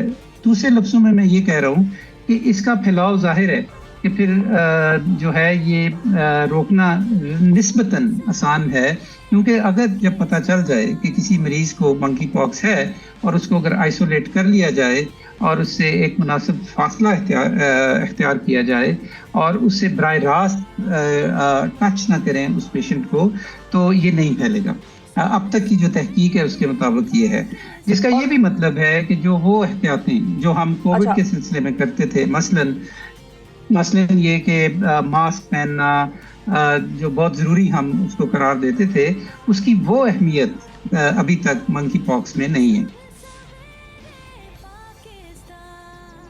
ठीक है। अच्छा डॉक्टर साहब, ये भी बताइए कि जो मरीज़ होता है उसके ज़ेरे इस्तेमाल जो अशिया होती हैं, क्या फिर उनको भी अलग करना और उनको भी आइसोलेट करना से ही इसका बचाव मुमकिन है, या चीज़ों से ये नहीं फैलता? ये कोई ऐसा वो नहीं है कि आपने किसी का चम्मच इस्तेमाल कर लिया या किसी के तकिए को हाथ लगा लिया तो उससे फैलेगा? जी नहीं, ऐसा नहीं है शिफा। बिल्कुल इसमें आइसोलेशन बहुत ज़रूरी है, और आइसोलेशन में ये भी शामिल है कि वो तमाम अशिया जो मरीज़ के ज़रिए इस्तेमाल हैं उनसे भी दूरी इख्तियार की जाए, उनसे भी एहतियात की जाए, क्योंकि जो मैंने जिस तरह कहा कि ये असल में बॉडी सिक्रीशंस के ज़रिए फैलता है, तो ये मुमकिन है कि जो उस शख्स के ज़रिए इस्तेमाल चीज़ें हैं उसमें कोई थूक लग गया, या अगर कोई उसके जिस्म के ऊपर अगर कोई फिंसी है वो फिस गई और उसमें से जो रतूबत है वो किसी चीज़ के ऊपर लग गई, और जो अटेंडेंट है या कोई फैमिली मेम्बर है उसने उसको उसके जिस्म के साथ भी वो टच कर गई, तो उससे ये फैल सकता है।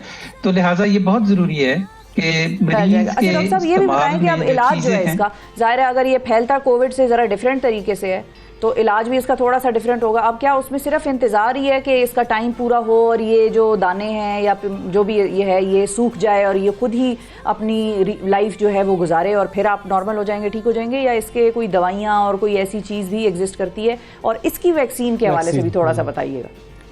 जी, तो इसमें सबसे पहले तो ये समझना ज़रूरी है जी कि कोविड-19 ही की तरह ज़्यादातर जो केसेस होते हैं मंकी पॉक्स के भी, वो बहुत माइल्ड होते हैं। और जिस तरह हम कोविड में कहा करते थे कि 80 to 90% केसेस जो हैं कोविड-19 के, वो तो बिल्कुल माइल्ड होते हैं। वो 5-6 दिन अगर आइसोलेशन अख्तियार कर ली जाए तो वो सिम्टम्स खुद ही चले जाते हैं और आपको अलामतों का इलाज करना होता है, बीमारी का इलाज नहीं करना होता। मसलन अगर आपको ज़ुकाम की तरह के सिम्टम्स हैं तो आप एंटीहिस्टामिन ले लें या ज़ुकाम की दवाई ले लें, या सर दर्द है तो दर्द की दवाई ले लें। इसी तरह मंकी पॉक्स में भी जो ज़्यादातर केसेस हैं, वही 80 to 90% जो केसेस हैं वो बहुत माइल्ड होते हैं। और वो ये सेल्फ लिमिटिंग डिजीज़ है, मतलब ये कि ये अपना इलाज खुद ही करती है और अगर कुछ भी ना किया जाए तो कुछ अरसे के बाद ज़्यादातर केसेस में ये खुद ब खुद चली जाती है। और उसी तरह हम इसका सिम्टोमेटिक इलाज करते हैं कि जो शिकायत मरीज़ कर रही है उसको दवाई दे दी जाए। कोई अगर आप मुझसे ये पूछें कि क्या कोई ऐसी मखसूस दवाई है कि जो मंकी पॉक्स के पेशेंट्स को दी जा सकती है, तो ऐसा नहीं है।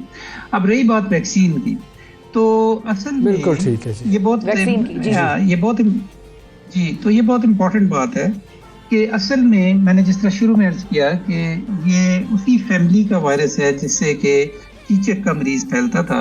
लेकिन आपको मालूम है कि 1980 में आलमी इदारा सेहत ने चीचक को एरेडिकेट करने का ऐलान किया था, यानी कि उसका खात्मा हो गया था। अब ये देखें 40 साल से ज़्यादा का अरसा गुजर चुका है इसको, और जाहिर है कि उस वक्त जो स्मॉल पॉक्स के लिए वैक्सीन दी जाती थी वो भी देनी बंद कर दी गई थी। तो over the period of time, मतलब है कि पिछले 40 सालों के अंदर इंसानी मुदाफ़ियत जो है या जो रेजिस्टेंस है इस तरह के वायरसेस के लिए कि जो स्मॉल पॉक्स या मंकी पॉक्स क्रिएट करते हैं, वो आहिस्ता आहिस्ता कम हुई है इंसानों के अंदर।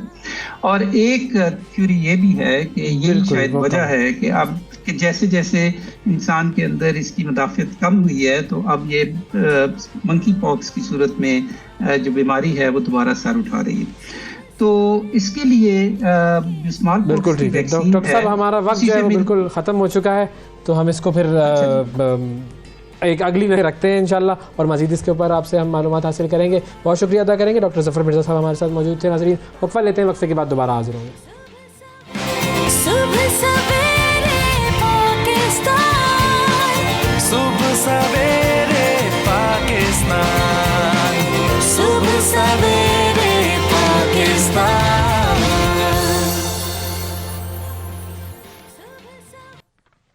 वेलकम बैक सुबह सवेरे पाकिस्तान में एक मरतबा फिर खुशामदीद। अब बात करते हैं कुछ दौलत कमाने की, पैसे कमाने की और फ्रीलांसिंग करने की। ये मामला ऐसा है कि जो सारी दुनिया में इस वक्त लोग फ्रीलांसिंग के ज़रिए बहुत पैसा कमा रहे हैं, और पाकिस्तान के जो नौजवान हैं, क्योंकि जब हम बात करते हैं कि 60% से ज़्यादा हमारी आबादी नौजवानों पर मुश्तमिल है, तो वो भी बहुत अच्छा काम कर रहे हैं, बड़ा ज़बरदस्त काम कर रहे हैं। लेकिन अगर कोई शख्स फ्रीलांसिंग की इस डोमेन में आना चाहे तो कैसे आ सकता है, क्या उसे करना चाहिए और कैसे वो पैसे कमा सकता है, कितने पैसे कमा सकता है, आपके पास कोई स्किल है या नहीं है, आप फ्रीलांसिंग कर सकते हैं, ये हमने आज आपको सिखाना है। और इस हवाले से हमारे साथ दो मौजूद मेहमान मौजूद हैं। हमारे साथ मौजूद हैं जी इब्राहिम अमीन साहब, जो कि चेयरमैन है पाकिस्तान फ्रीलांसर्स एसोसिएशन के, और दुआ अरशद सुखैरा साहिबा, जो कि चेयरपर्सन है इंटरनेशनल इंस्टीट्यूट ऑफ एंटरप्रेन्योरशिप की। अस्सलाम वालेकुम। वालेकुम अस्सलाम।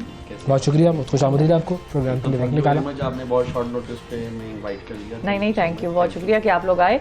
सबसे पहले तो थोड़ा सा अगर फ्रीलांसिंग हाँ, को फ्रीलांसिंग एक्सप्लेन थोड़ा सा कर दें, ताकि लोग जो अभी भी नहीं समझ सके कि फ्रीलांसिंग क्या है और कैसे की जाती है, तो वो जरा एक्सप्लेन आप तो खुद भी फ्रीलांसर हैं और माशाल्लाह बड़ी, मैंने सुना है, रिनाउंड और बड़ी जो दौलतमंद जी थैंक यू फ्रीलांसर है माशाल्लाह। जी थैंक यू। बिल्कुल, फ्रीलांसिंग बेसिकली इस पे बहुत सारी मिथ बनी हुई हैं, बहुत सारी कन्फ्यूजन्स हैं। आम अल्फाज में अगर हम ये कहें कि किसी भी बच्चे के पास कोई भी टैलेंट है, कोई डिजिटल स्किल है, तो वो फ्रीलांसिंग कर सकते हैं, यानी वो घर बैठ के वो इंटरनेट के ऊपर अपनी सर्विसेज दे सकते हैं। अब यहाँ पे जब मैं टैलेंट की बात करती हूँ, मतलब मिथ ये बनी हुई है कि बहुत सारे बच्चे इसको डिजिटल स्किल्स के साथ कंफ्यूज कर देते हैं, टेक्निकल स्किल्स के साथ, डिजिटल आर्ट और इस तरह की चीज़ों से उसको लिंक कर बिल्कुल। जबकि मैं ये कहती हूँ कि अगर किसी बच्चे की आवाज़ भी अच्छी है तो वो उसको बेच सकता है। हाँ, अगर कोई मतलब बहुत सारे बच्चों को मॉडल गाने बनने का गाते शौक होता है, वॉइस ओवर आर्टिस्ट बनने का। वॉइस ओवर, हाँ जी जी बिल्कुल। तो इसी तरह बहुत सारे बच्चों को मॉडलिंग का शौक होता है, अच्छा फिगर रखते हैं वो। भाई आजकल तो हर बंदा मॉडलिंग कर रहा है। definitely, जिम ज्वाइन उसकी टेंशन ना ले, वो सब मॉडल ही है सारे। तो वो फ्रीलांस मॉडल बन सकते हैं, सही वो है। अपनी इवन इस टैलेंट को भी यूटिलाइज कर सकते हैं। तो यस, फ्रीलांसिंग जो है वो डिजिटल स्किल्स के थ्रू आप ऑनलाइन अर्निंग कर सकते हैं और अपने घर बैठ के इंटरनेशनल क्लाइंट्स के साथ डील कर सकते हैं, ग्लोबल लेवल पे डील कर सकते हैं। आपकी डोमेन क्या है? हाँ, मेरी डोमेन बेसिकली मैंने स्टार्ट किया था एज अ कंटेंट राइटर 8 साल पहले, क्योंकि तब मैं एफएससी की स्टूडेंट थी और मुझे बस इंग्लिश अच्छी थी और लिखना अच्छा आता था। लेकिन अभी अल्हम्दुलिल्लाह हम एज एन एजेंसी काम कर रहे हैं जिसमें हम ग्राफिक्स डिज़ाइनिंग की सर्विसेज से लेकर website development, e commerce development.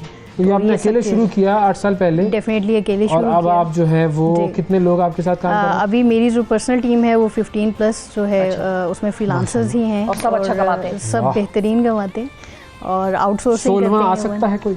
जी 16वां शख्स आ सकता है? जी बिल्कुल आ सकता है। ठीक। बिल्कुल। सर, आपकी तरफ आते हैं। अब फ्रीलांसिंग जो है उसका पोटेंशियल तो हम बात करते हैं कि चलो बहुत अच्छा है, लोग कमा सकते हैं, लेकिन कोई ऐसी ख़ास चीज़ें भी तो इंसान के अंदर होनी चाहिए ना, ज़रूरी कि भाई उसकी, आपको पता है कि आपको ग्राफिक डिज़ाइनिंग आती है मिसाल के तौर पे, लेकिन अपने आप को उस मार्केट में सेल करना, हज़ारों लाखों फ्रीलांसर्स हैं भाई जिन्हें वो काम आता है, पाकिस्तान के भी हैं, बाहर के भी हैं, आपसे अच्छे भी होंगे, आपसे सस्ते भी होंगे, आप अपने आप को कैसे मुमताज़ कर सकते हैं? अच्छा, एक तो अस्सलाम वालेकुम नाजरीन सब लोग। अच्छा, पाकिस्तान फ्रीलांसर्स एसोसिएशन के बारे में थोड़ा सा पहले मैं बताना चाहूँगा कि जितने भी फ्रीलांसर्स हैं पूरे पाकिस्तान में, वो लोग आज से कुछ 8 साल पहले छुपे हुए थे, अभी भी वो लोग उभर के बाहर नहीं आते, सही, स्कैटर्ड है। हाँ, स्कैटर्ड हैं। तो उनके साथ बेइंतहा प्रॉब्लम्स हैं, उनके बैंक्स में अकाउंट नहीं खुलते, उनको इंटरनेट की प्रॉब्लम है, उनको फैसिलिटेशन चाहिए, फाइनेंस चाहिए, उनको क्रेडिट कार्ड चाहिए, उनको होम लोन्स चाहिए। तो ये सब चीज़ें पाकिस्तान में उनके लिए अवेलेबल नहीं थी। ओके। तो हमने एक एसोसिएशन बनाई पाकिस्तान में 2018-19 में। आप हैरान होंगे कि एक फ्रीलांसर को अगर कोई इंटरनेशनल कंपनी $100 अगर भेजने तो नहीं भेज सकती थी, उसका रेगुलेशन ही नहीं थी।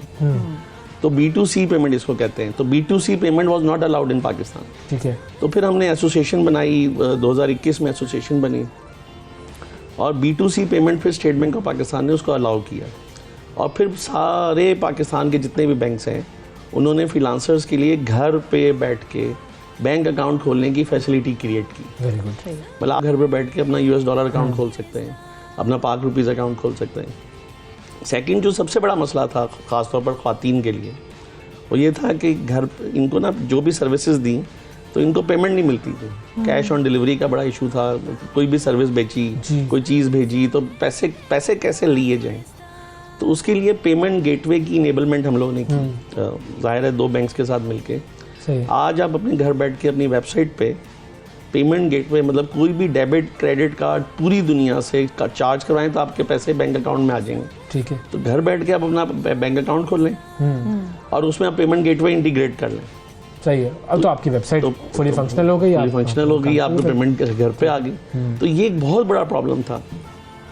अब आपको ये जान के हैरत होगी और आप खुश भी होंगे कि पाकिस्तान जो है वो दुनिया का 3rd largest community of freelancing है। जी जी। पाकिस्तान जो है दुनिया का 3rd फर्स्ट 2 लार्जेस्ट। कौन से? US, ब्राज़ील, 3rd पाकिस्तान, 4था फिलीपींस। इंडिया नहीं है? इंडिया सारे आज में IT कंपनीज हैं, फ्रीलांसर्स इतने नहीं है, वो IT कंपनीज की ठीक तरफ है, चले बिल्कुल। गए। तो हम लेकिन ये जो स्टैटिस्टिक है इसका मतलब ये है कि क्वांटिटी में हम ज़्यादा हैं, हम तीसरे ज़्यादा नंबर हैं, पर बिल्कुल, बिल्कुल। लेकिन रेवेन्यू अर्निंग में इंडिया थोड़ा सा हमसे, थोड़ा सा नहीं काफ़ी आगे है, बट हम मतलब हमारे पास पाकिस्तान में सबसे बड़ा प्रॉब्लम अभी फॉरेन एक्सचेंज का है। ऐसा ही जी है। हाँ।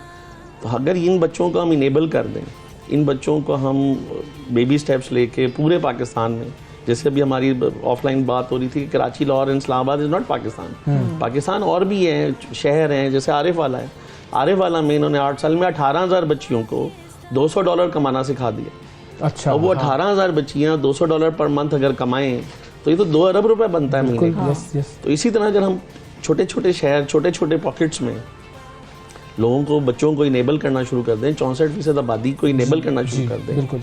तो हम पाकिस्तान की किस्मत बदल सकते हैं। Exactly. लेकिन उसके ऊपर काम करने की जरूरत है, उसके अब ऊपर ज़रा उस पे सपोर्ट की गवर्नमेंट जरूरत है। गवर्नमेंट का काम भी होगा, इदारों का काम भी इदारों होगा, का काम individual होगा, का काम प्राइवेट भी लोगों का होगा। भी काम होगा, एसोसिएशंस का काम होगा, इन यंगस्टर्स का अब काम हम होगा, तीन लेकिन तीन हमारे चारों को हम चीज़ है लेकर चले अगर मिसाल के तौर पर कि for example first step by step one हम लेकर चलते हैं कि जी मैं एक ऐसा शख्स हूँ जिसके पास कोई स्किल नहीं है। हाँ, स्किल नहीं है, तो क्योंकि वो- आपने तो देखे औरों को स्किल सिखाई। जी। अब बहुत सारे ऐसे लोग हैं जिनके पास स्किल नहीं है, वो या तो सीखने का इंतजार करते हैं या फिर यूं ही जिंदगी तमाम करते हैं। जी। तो स्किल नहीं है और पैसे कमाने कैसे हैं। कैसे how to do it step by step freelance. और अगर कोई है भी स्किल तो पता नहीं जी कि क्या है। चलें तो बताएं। ये बताएं आप, बताएं। ये इनकी अच्छा, एक्सपर्टीज एक तो वो लोग हैं जिनके पास स्किल नहीं है और वो स्किल सीखना या चाहते पता नहीं है कि उससे कौन सी भी skill है ज़्यादा मेरे पास। क्वांटिटी उन लोगों की है जो फ्रीलांसिंग पे यकीन नहीं रखते। और यही वजह है कि हम लोग मतलब आज यहाँ पे मौजूद हैं। मतलब उनको ये लगता है कि फ्रीलांसिंग स्कैम है।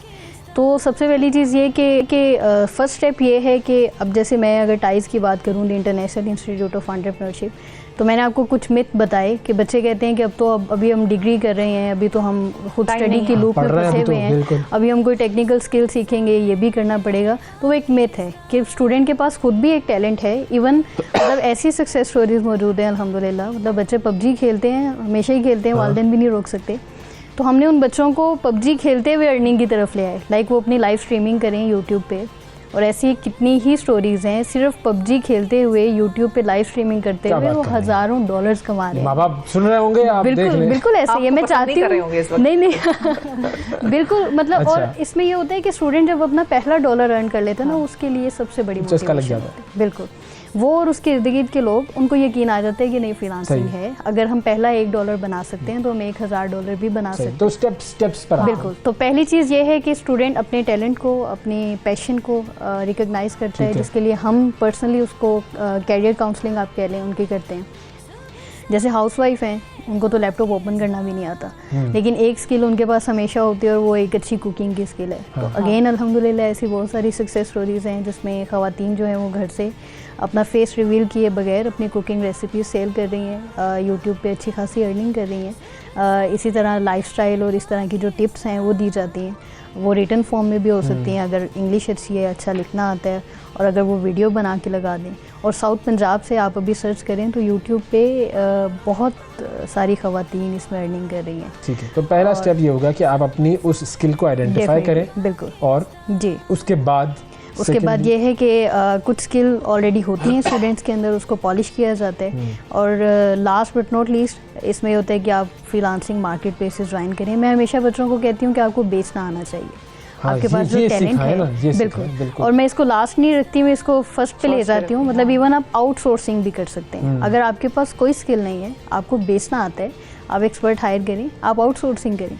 ख़वातीन ख़ास तौर पे हम उनको इस चीज़ पे ट्रेन करते हैं कि आपने, क्योंकि ख़वातीन इतना टाइम नहीं दे सकती, सही है। तो मैं उनको कहती हूँ कि वो अपनी टीम रखें और टीम मैनेजमेंट और बेचना जो है क्लाइंट के साथ। अब जैसे मैं हूँ तो मेरा काम सिर्फ क्लाइंट के साथ कम्युनिकेट करना है, बाकी काम आपकी टीम बाकी काम मेरी टीम कर रही है। और डेफिनेटली कितने पैसे दरकार होते हैं किसी भी फ्रीलांसर को आगाज़ में अपना काम शुरू करने के लिए? कुछ भी नहीं, जीरो से स्टार्ट करें। देखें अब वो मैं अभी उसी तरफ पैफला की तरफ आ रहा हूँ, एसोसिएशन की तरफ। अब जितने भी बच्चे हैं, जितने भी न्यू बिगिनर्स हैं या जो 8-8 साल से काम कर रहे हैं, तो उन सब के लिए हमारे पास एक complete end to end package है। मतलब आपने बैंक अपना सबसे पहला मोबाइल ख़रीदना है तो आपको किस्तों पे मिल जाएगा। ठीक है, 1000 रुपये महीने पे आपको मोबाइल मिल जाएगा, 1000 रुपये महीने पे किस्तों पे आपको लैपटॉप मिल जाएगा, आपको डिस्काउंटेड सिम मोबाइल मिल जाएगा, आपको डाटा मिल जाएगा, आपको ब्रॉडबैंड इंटरनेट आपके घर पे होगा। 2,500-3 हज़ार रुपये महीना आप देते होंगे। तो इनके लिए 1000 रुपये महीने पे जायज़ नहीं, और बहुत सारे इदारों ने मतलब डिस्काउंटेड, किया हुआ। बहुत ही डिस्काउंटेड ऑलरेडी तो ये अचीव। तो पता ही नहीं है हमें। आप लोग मतलब किसी को नहीं पता। बहुत सारी वो भी नहीं अचीवमेंट्स बता रही। ऐसी हैं, जैसे बैंक अकाउंट आप घर बैठ के खोल सकते हैं, किसी को ये नहीं नहीं पता। पता। और डॉलर का तो बिल्कुल ही नहीं खुल सकता। डॉलर में तो आप क्या, आप आपका घर पूरा बैठ टब्बर के जाता है आपको भी कि लिंक हाँ भाई लिंक इसको हम शेयर बैठ करता हूं, आप करते हैं, घर बैठ इसको के डॉलर अपना अकाउंट अकाउंट खोल खोल लो। लें डॉलर। हाँ, तो ये सब फाइनेंशियल इंक्लूजन स्ट्रेटजी में आता है, जिसमें हम बहुत सारी अवेयरनेस कैंपेन्स हमें चलाने की ज़रूरत है। जैसे आप कह रहे हैं ना कि वो छोटे छोटे स्टेप्स कि जिसने फ्रीलांसिंग पे आना है, हम इन लोगों के यंगस्टर्स के साथ मिलके हम लोग खड़े होकर इनके साथ एक कंबाइन एफर्ट अगर करें तो हम पाकिस्तान की किस्मत बदल सकते हैं, बिल्कुल। और बड़े आराम से बदल सकते हैं। आप यूँ सोचे कि 35 लाख बच्चे, इस वक्त 35 लाख बच्चों को अगर हम पूरे पाकिस्तान में इकट्ठा कर लें पॉकेट्स में, और उनको सिर्फ $200 महीना कमाना शुरू कर दें, $200 कुछ भी नहीं होता, कुछ भी नहीं। तो वो आप कैलकुलेट कर लें नंबर्स। अच्छा, कौन कौन सी फील्ड्स ऐसी हैं, कौन कौन से डोमेन्स ऐसे हैं कि जिसमें अब इस वक्त रिक्वायरमेंट है और अच्छे काम करने वालों की कमी है? देखिए, इस वक्त सबसे बड़ी मिसाल ये है, सबसे बड़ी प्रोवर्ब है कि जो भी आप करें ना, वो आपसे बेहतर कोई ना कर सकते। सही है। तो आप सीखें और कोई भी एक चीज़ पकड़ लें, उस पर एक्सपर्टीज बिल्ड कर लें। इजियर सेड देन डन, ये बड़ा मुश्किल काम है। बिल्कुल बिल्कुल बिल्कुल। तो मेहनत आप ग्राफिक डिज़ाइनिंग ही सीख लें, मतलब करोड़ों लोग ग्राफिक डिज़ाइनिंग कर रहे हैं, बट हमें आज ग्राफिक डिज़ाइनर नहीं मिल रहा। हमें आज ग्राफिक डिज़ाइनर चाहिए, वेबसाइट डेवलपर चाहिए, हमें नहीं मिल रहा। तो मतलब काम, सीरियस काम करने वाले लोग, डेडिकेटेड लोग, एथिक्स वाले लोग, मतलब कमिटमेंट। सबसे बड़ा प्रॉब्लम है, हमें एथिक्स, सॉफ्ट स्किल्स सिखानी है कि आपने जो कमिटमेंट करनी है उसको आपने ऑनर करना है। जो आपने किसी भी क्लाइंट के साथ कमिट कर लिया तो आपने उस टाइम पे अपने प्रोजेक्ट को डिलीवर करना है। अच्छा, अब कोई काम कर रहा है कोई शख्स, वो पाकिस्तानी मार्केट को तो चलो फिर वर्ड ऑफ माउथ से, ताल्लुक वास्ते से वो केटर कर लेगा, इंटरनेशनली किस तरह से वो क्लाइंट पकड़े? आप बड़ा हैरान होंगी ये जान के कि जितने भी फ्रीलांसर्स हैं, 99% फ्रीलांसर्स पाकिस्तान में काम ही नहीं करते।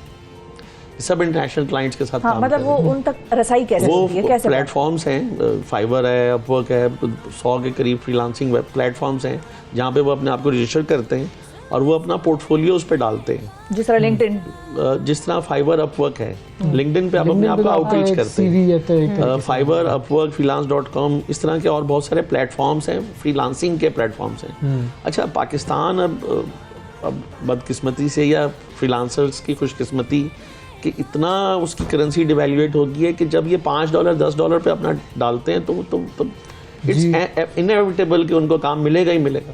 हाँ, और जब उनका पोर्टफोलियो उधर होगा, उनके पोर्टफोलियो को देख के उनको काम तो लोग देंगे ही देंगे। मतलब $5-10 तो वो टिप दे देते हैं अपना चाय, मतलब किसी रेस्टोरेंट पे। अच्छा, आपने जिन लड़कियों को सिखाया, जो आप बात कर रहे थे कि 18,000 लड़कियों को आपने सिखाया, उनको आपने क्या क्या चीज़ें सिखाई? जैसे मैंने बताया कि हमारा एम ये होता है कि 14 ईयर्स से लेके 45 ईयर्स तक के इंडिविजुअल्स जो हैं हम उनको एनेबल करें। 45 के बाद कोई चांस नहीं आपके लिए यहाँ से रिटायरमेंट के बाद आप आ सकते हैं। अच्छा, उसमें आ सकते हैं। बिल्कुल।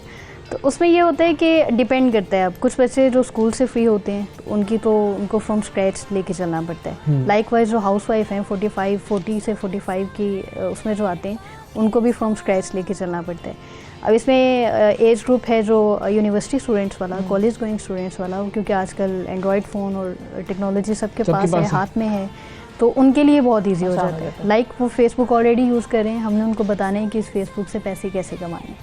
वो इंस्टाग्राम पे ऑलरेडी एक आइकन बनना चाह रहे हैं, तो हमने उनको थोड़ा सा मज़ीद पॉलिश कर देना है। ठीक है, अगेन ये डिपेंड करता है पैशन क्या है, इंटरेस्ट किस चीज़ में है, और वो उससे जो है वो और एक अच्छा प्रोफाइल या अच्छा पोर्टफोलियो क्या होता है, उसकी क्या खुसूसियात है? उसकी खसूसियत ये होती है कि सबसे पहले तो वो वेल डिफाइंड होता है। लाइक अब बहुत सारे पाकिस्तान में भी, और डिज़ाइनर्स ग्राफिक डिज़ाइनर की हम बात कर लेते हैं, तो अब वो पोर्टफोलियो, स्टूडेंट का एम ये होता है कि पोर्टफोलियो भरा हुआ हो। मतलब कितने ही डिज़ाइंस लगा देते हैं, लेकिन उनमें से अगर हम परफेक्शन की बात करें तो वो 1-2 होते हैं। तो अब वो वेल डिफाइंड पोर्टफोलियो ये होता है कि आप बेशक सिर्फ बिजनेस कार्ड बेचना शुरू करें, लेकिन उस बिजनेस कार्ड में आप जब क्लाइंट को अपना पोर्टफोलियो भेज रहे हैं तो स्पेशली हर जो प्रोफेशन है उसकी कैटेगरी मौजूद हो। लाइक आपका बिजनेस कार्ड किसी डॉक्टर के लिए भी हो, किसी लॉयर के लिए भी हो, डिज़ाइन इस तरह से मार्केट रीच आपकी बिल्कुल ऐसे ही। थोड़ी रिसर्च की हो ना, थोड़ी सी मेहनत करनी होती है, थोड़ी सी रिसर्च करें। एक बड़ी ज़बरदस्त बात बताता हूँ कि हमारे जो फ्रीलांसर्स गुरु हैं, जिनकी बहुत अच्छी फॉलोइंग है, जैसे आप लोगों की बहुत अच्छी फॉलोइंग है, तो आप कोई नेशनल इंटरेस्ट के ऊपर, जैसे आप तो डेली शो करते हैं, तो आप अपनी 2, 3, 3, 4, 10 या 12 मिनट की वीडियो बना के उसको आप रील्स बना के डालना शुरू कर दें। तो आपकी जो फेसबुक है, यूट्यूब जो है, वो आपकी मोनेटाइजेशन शुरू कर दें। और उस मोनेटाइजेशन में मैं ऐसे हज़ारों लोगों को जानता हूँ जो 3-3, 4-4, 5-5 हज़ार डॉलर मोनेटाइज करा रहे हैं, कोई कुछ नहीं करके, सिर्फ वीडियोस बना के। मतलब जैसे अगर आपकी फॉलोइंग है तो 2-4, 5 हज़ार डॉलर आपको मोनेटाइज होना कोई बड़ी बात नहीं है।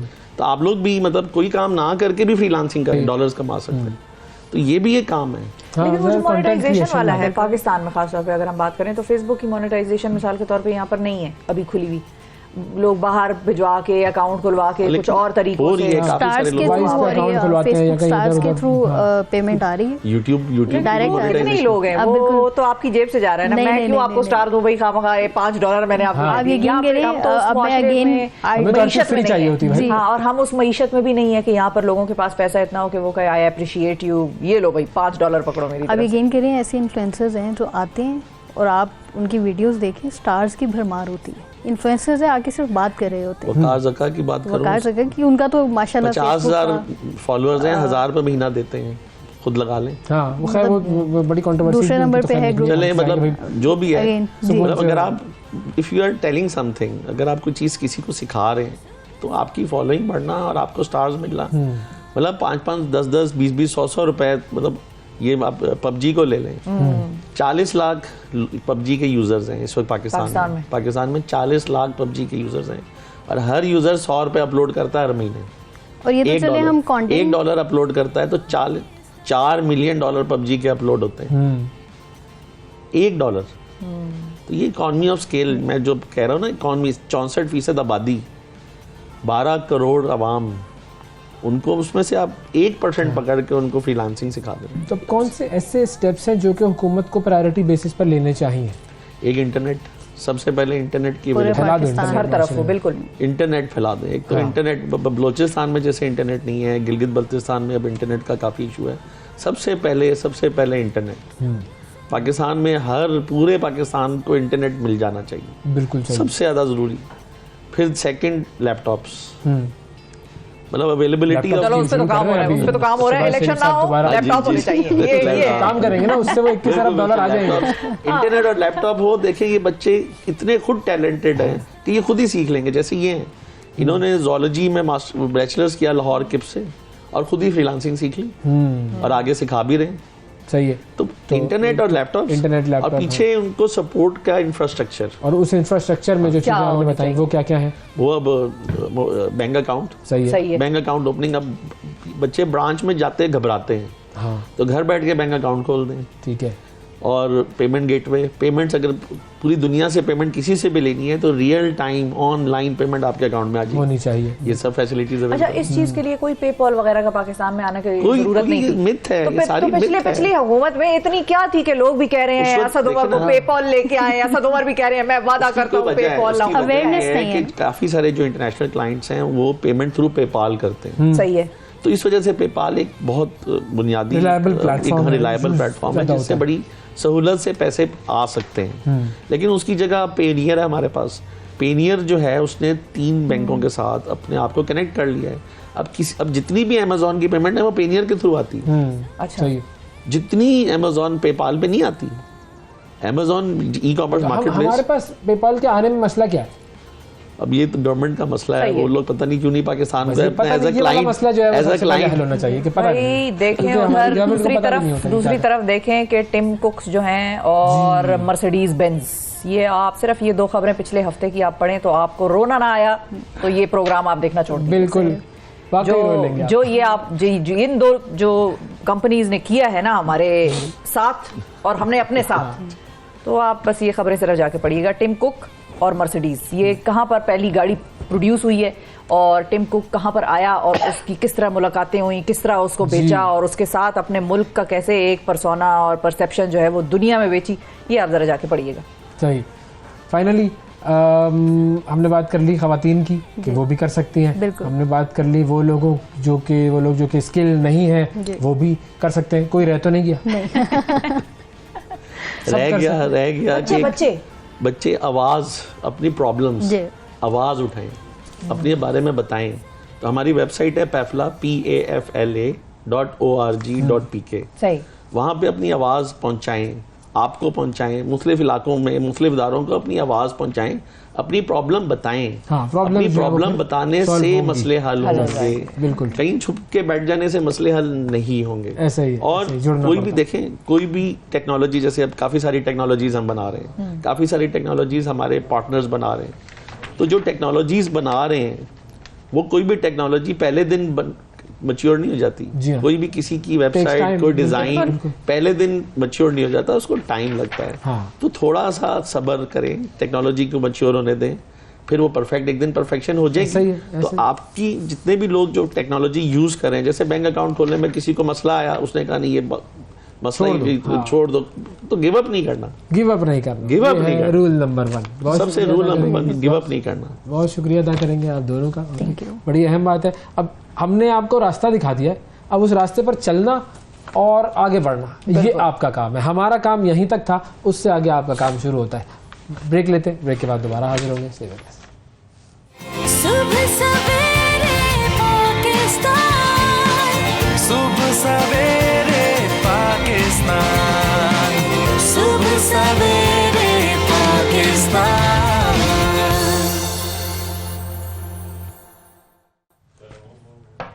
वेलकम बैक जी। सियासी अगर हम महाजराई देखें तो वो तो चल ही रही है साथ साथ, लेकिन उसके अलावा भी मुल्क के कुछ ऐसे सीरियस मसाइल हैं जो कि बड़े बड़े शहरों की डेवलपमेंट में किरदार जो भी हुकूमत अदा करेगी उसमें रुकावट बन सकते हैं अगर उनको फिक्स ना किया गया। और उसमें सबसे ज़्यादा जो ज़रूरत है, जिस कहते हैं नागुज़ीर है उसको फिक्स करना, वो है कराची की आबादी और मरदमशुमारी के जो नंबर्स हैं। पिछली दफ़ा जब मरदमशुमारी हुई थी उसके बाद जो नंबर्स आए थे, हमने देखा कि मुसलसल साल ये इशू जो है ये उठाता जा, मतलब मुख्तलिफ सियासतदान इसको उठाते रहे, मुख्तलिफ हुकूमतें इस पर वादे करती रहीं कि हाँ भाई हम करेंगे, हम देखेंगे, हम डिजिटल की तरफ जा रहे हैं, हम इसको फिक्स करेंगे, लेकिन अभी तक इस पर हुआ कुछ भी नहीं।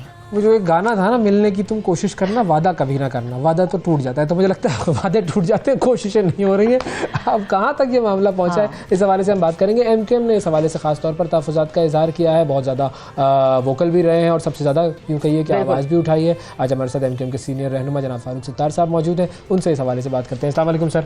वालेकुम अस्सलाम। बहुत शुक्रिया सर। तशरीफ़ लाए sir. Good morning. Good morning. Issues बहुत सारे हैं और काफ़ी पुराने हैं। अब वो जो स्टेटस है उन इश्यूज़ का, वो कहाँ तक पहुँचा है, क्योंकि ज़ाहिर है आप लोगों की आवाज़ भी काफ़ी अरसे से उठ रही है और ये इशू आप लोगों के हुकूमत में होने और ना होने के दरमियान बस हवा में मुअल्लक रहता है। तो अब और इसी दौरान मुख्तलिफ हुकूमतें बदल भी भी जाती हैं। मेरे ख्याल में ये कौमी इत्तफाक़ राय है कि कराची को मुसलसल नज़रअंदाज किया जाए और ऐसे कौमी बहरान सियासी माशी आ जाते हैं कि फिर तो जो थोड़ा बहुत कभी कराची ध्यान में आ जाता है वो भी बिल्कुल वहाँ से हट जाता है, मिनहा हो जाता है, हट जाता है। और वो आपने खुद वादे की बात की थी ना, तो एक शेर बहुत पहले जब हम पहली बार असेंबली में आए थे तो उस वक्त हमारे जो सेक्रेटरी जनरल थे इमरान फारूक, उन्होंने ये गज़ब किया तेरे वादे पे एतबार किया और क़यामत तक तेरा इंतज़ार किया। तो मेरे ख्याल में वो है किसके वादे की, जिसको कहते हैं ना वादा तोड़ने की तकलीफ सबसे ज़्यादा हुई? मतलब आप जुल्म सह के भी सब्र करें, बर्दाश्त करें। तो मेरे ख्याल में ये दिखाया जा रहा है कि एक दुनिया में एक ऐसा शहर है जो कि अगर पूरे मुल्क का तरक्की का इंजन है, मईशत का हब या मरकज़ है, लेकिन उसके बावजूद और 4000 अरब का सालाना टैक्स दे और उसके बाद अच्छा फिर वो किसी एक कम्युनिटी का शहर थोड़ी है कि वहाँ भाई महाजर या पाकिस्तान बनाने वालों की मौजूदा नस्ल है, बल्कि वहाँ तो सिंधी, बलोच, पंजाबी, पख्तून, हज़ारेवाल, सराइकी, कश्मीरी गिल, मतलब ये तो पूरे पाकिस्तान का अगर कोई कौमी शहर है तो कराची है।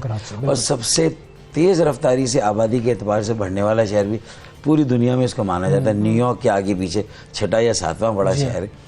अच्छा, कोर कमांडर्स आते हैं, वो कहते हैं 3 करोड़ से आबादी जो है वो कम नहीं है। चीफ जस्टिस जब भी आए सेमिनार में 3 करोड़ की आबादी का वो खुद एक वो करते हैं। फिर आसिफ जरदारी साहब पीपल्स पार्टी के जो वो हैं को चेयरपर्सन, वो कहते हैं कि 3 करोड़ से कम नहीं है।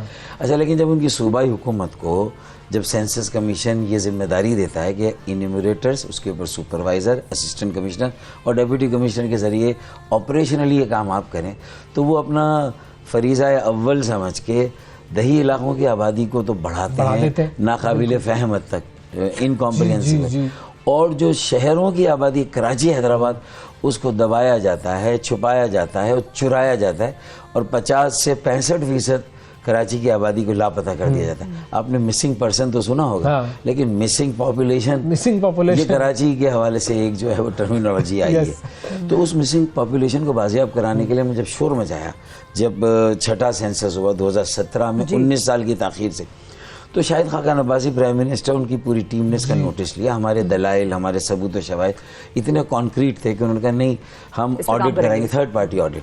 अच्छा, फिर पीटीआई की गवर्नमेंट है, उनके साथ कोalition बना एमक्यूएम का, तो उन्होंने कहा देखिए थर्ड पार्टी ऑडिट से बेहतर है कि हम जल्दी सेंसस कराते हैं। सही है। तो हमने कहा फबिया हमारी यहाँ पे सेंसस हो रहा है, तो हमने शुरू से इस पर इसकी कड़ी निगरानी की और लोगों को अवेयरनेस भी दी ताकि वो अपने आप को गिनवाएं।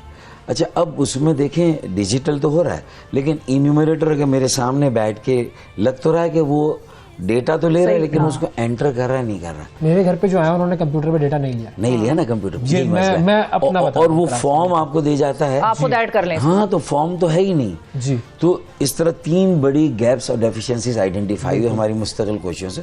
पीबीएस पाकिस्तान ब्यूरो स्टैटिस्टिक्स ने, सेंसस कमिश्नर ने, फिर एहसन इकबाल साहब जो निगरान हैं इस काम के, और वज़ीर आज़म ने, सब ने इस बात को माना कि 32,000 इमारतें ऐसी कराची में जिनको न पूरी तरह से फ्लैट्स या अपार्टमेंट्स का शुमार हुआ है, ना अफराद का शुमार हुआ है, और इसी तरीके से कच्ची आबादियाँ 4,000 हैं, वहाँ बड़ा गैप है, डेफिशिएंसी।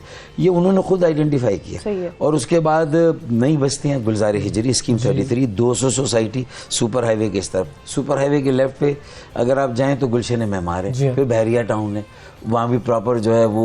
अच्छा, बहुत सारे ऐसे कराची में लोग रहते हैं जिनके पास कराची का शनाख्ती कार्ड नहीं है लेकिन रहते वो कराची में। अब हमने जब शनाख्ती कार्ड वालों से ये डेटा मांगा ऑफिशियली, हमारे मिनिस्टर फैसल सजवारी ने, तो हमें पता चला कराची की आबादी 2 करोड़ तो उन लोगों की है सिर्फ जो कराची में रजिस्टर्ड है। ठीक है ना, जो कराची में रहते हैं और कराची में रजिस्टर्ड है, जिनका एक एड्रेस है, तो 2 करोड़ की आबादी तो सीधा सीधा वहां से आ गई। बिल्कुल। इसका मतलब है कि 1 करोड़ और ऐसे शहरी हैं जो वहां तकरीबन मुस्तकिल तौर पर आबाद हैं।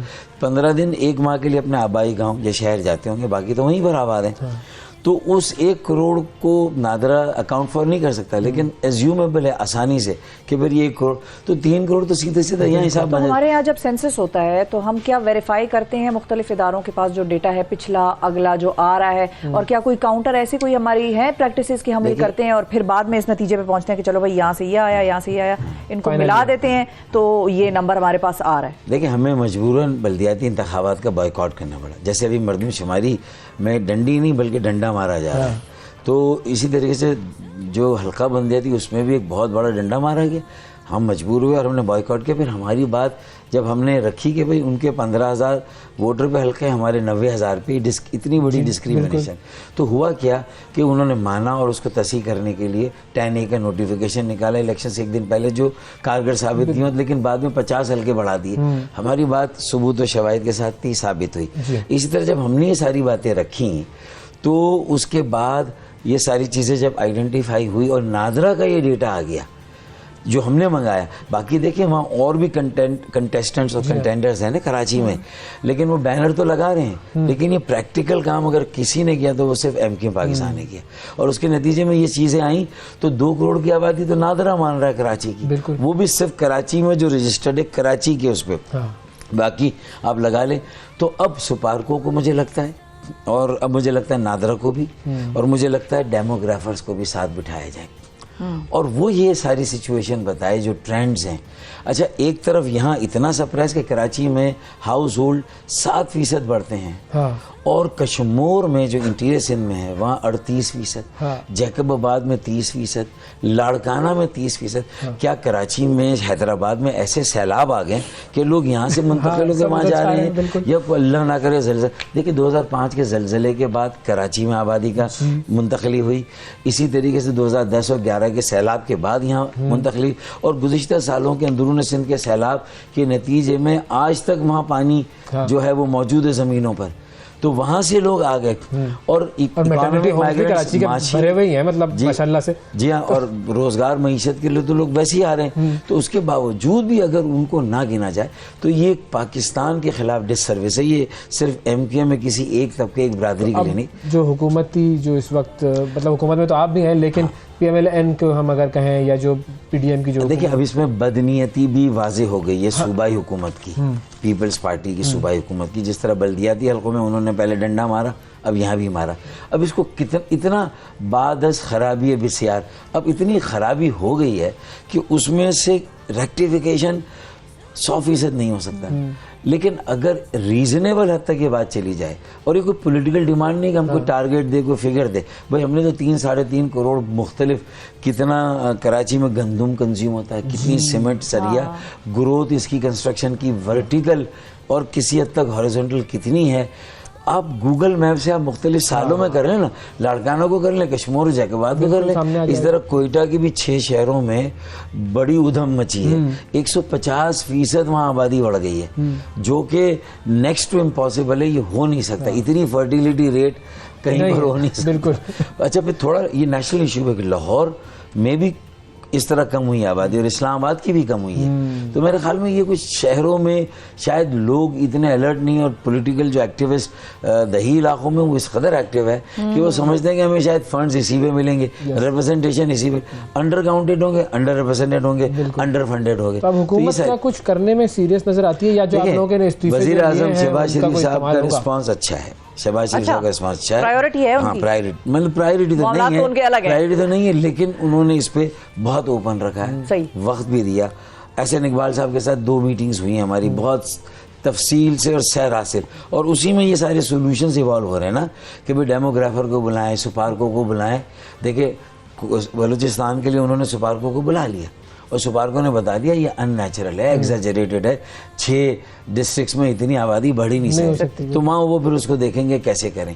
फिर इसी तरीके से कराची और हैदराबाद को भी लें, गूगल मैप पे आप जो डिजिटल मैपिंग है उसके ज़रिए से देख के फिर ये पोस्ट पॉपुलेशन एक सर्वे हो सकता है, तो उसको कराएं, थर्ड पार्टी से कराएं।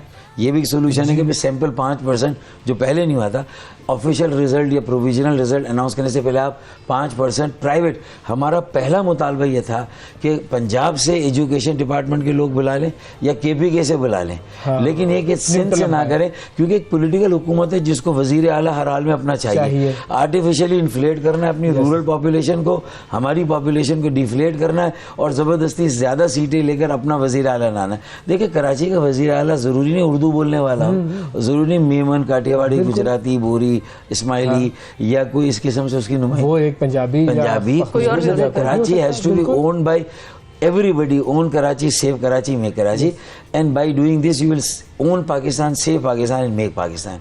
अब इतना ओपन हम बात करते हैं, फिर भी बात आ जाती है कि भाई हम आह भी करते हैं तो हो जाते हैं बदनाम, वो कत्ल भी करते हैं तो चर्चा नहीं होता। लेकिन क्या तो बात ये कि पीपल्स पार्टी, सूबाई हुकूमत, वडेरे, जागीरदार इतनी डिस्क्रिमिनेशन, इम्तियाज और नाइंसाफी कर रहे हैं, लेकिन उसका तस्करा नहीं होता। हम अपने हक के लिए आवाज़ उठाते हैं तो कहते देखें यार ये अपनी 1.5 इंच की मस्जिद बना। जैसे पीपल्स पार्टी के जो चेयरपर्सन, जो काउंसिल चेयरपर्सन जरदारी साहब ने कहा कि जी हम तो इस हुकूमत में ज़बरदस्ती शामिल हुए हैं, हमारा तो मूड नहीं था, लेकिन हमारा मूड नहीं था, तो क्या आप भी इस हुकूमत में ज़बरदस्ती शामिल हैं बगैर मूड के? देखिए मैं जब ये हुकूमत में शामिल हुई मेरी MKM, तो मैं उस वक्त MKM का पार्ट नहीं था। जी। और मैंने उस वक्त इनको मशवरा दिया था कि ऐसा ना करें, बिल्कुल, थोड़ा सा ब्रेक लें, सांस लें सुकून से, और सोचे क्या करना है।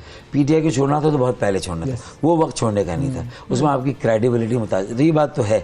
लेकिन अब वो तो अगर आप पे होता तो आप PTI के साथ रहते उस वक्त? नहीं, ना भी रहते ना तो उससे बहुत पहले वजारतों का बोझ अलग करते थे और कहते हैं कि भाई हम आपकी ये लाइबिलिटी नहीं उठाएंगे, हम आपकी हुकूमत को डिस्टेबलाइज नहीं करेंगे, और वोट ऑफ कॉन्फिडेंस में तो शायद आपके खिलाफ वोट नहीं डालेंगे, उसमें भी शायद गैर जानिबदार रहेंगे। ये किसी हद तक ये फार्मूला था, लेकिन अब मैं ओन करता हूँ जो पार्टी ने किया है, और ज़ाहिर यहाँ से वे आउट किया। इस वक्त आपकी पार्टी ये कह रही है कि हम हुकूमत के साथ हैं और हर देखिए साथ हैं, और जाहिर है कि हुकूमत को डिस्टेबलाइज नहीं करेंगे। देखिए वैसे भी अब इमरान खान या PTI कोई वोट ऑफ कॉन्फिडेंस दे के ये 4 साल का उनका वबाल और जंजाल इन्होंने उठाया, तो क्या ये 1 साल का इनका वबाल और जंजाल PTI नहीं उठाएगी ना? तो अब वोट ऑफ नो कॉन्फिडेंस तो कोई भी नहीं आ रहा, तो हम वजारतों में रहें ना रहें, हमारा कोई एक एक्शन ऐसा हो, कम से कम ये सवाल ज़रूर हो कि अब हमारा हुकूमत में रहने का जवाब क्या है, कि जो हमसे वादे वईद 1 साल पहले हुए थे उसमें से एक भी पूरा, हल्का बंदियाँ थी, बल्दियाती इख्तियारात वसाइल थे, मरदमशुमारी थी, और उसके साथ साथ मैं समझता हूँ कि जो इंफ्रास्ट्रक्चर की डेवलपमेंट, K4 और जो कहते हैं कि सर्कुलर ट्रेन और बाकी सीवरेज और जो सैनिटेशन को रीवैम्प और मॉडर्नाइजेशन, कुछ भी नहीं हुआ। कहीं कहीं और रोजगार हमारा जाली डोमिसाइल पे रोजगार मिलता है, कराची के डोमिसाइल वालों को नहीं। कहीं ऐसा तो नहीं है कि आप लोगों का एक शिकवा हमेशा सामने आता है कि जिस पॉलिटिकल पार्टी के साथ आप ज्वाइन करते हैं वो आप लोगों को दगा देती है और आप लोगों के साथ एक गेम कर जाती है, हमेशा ये होता है, फिर आप लोग इस्तीफे भी बार सामने आते हैं, फिर आप लोग हुकूमत छोड़ते भी हैं, अपनी आवाज़ भी बुलंद करते रहते हैं। कहीं ऐसा तो नहीं है कि वो पॉलिटिकल पार्टीज़ ना करती हो इतना, इस्टेब्लिशमेंट आप लोगों से खुश ना हो और हमेशा आप लोगों के साथ वो गेम कर जाती हो? मैं समझता हूँ कि ये पॉलिटिकल पार्टीज़ की कमज़ोरी तो होगी ना कि वो अपने डोमेन और अपने एरिना में किसी को स्पेस दें। अभी भी देखें ना, सुप्रीम कोर्ट को आपकी स्पेस लेनी पड़ी। अगर आप मेच्योरिटी का मुजाहरा करते हैं, भाई अगर मेरी हुकूमत कायम है तो मेरी असम्बलियाँ भी 5 साल चलेंगी।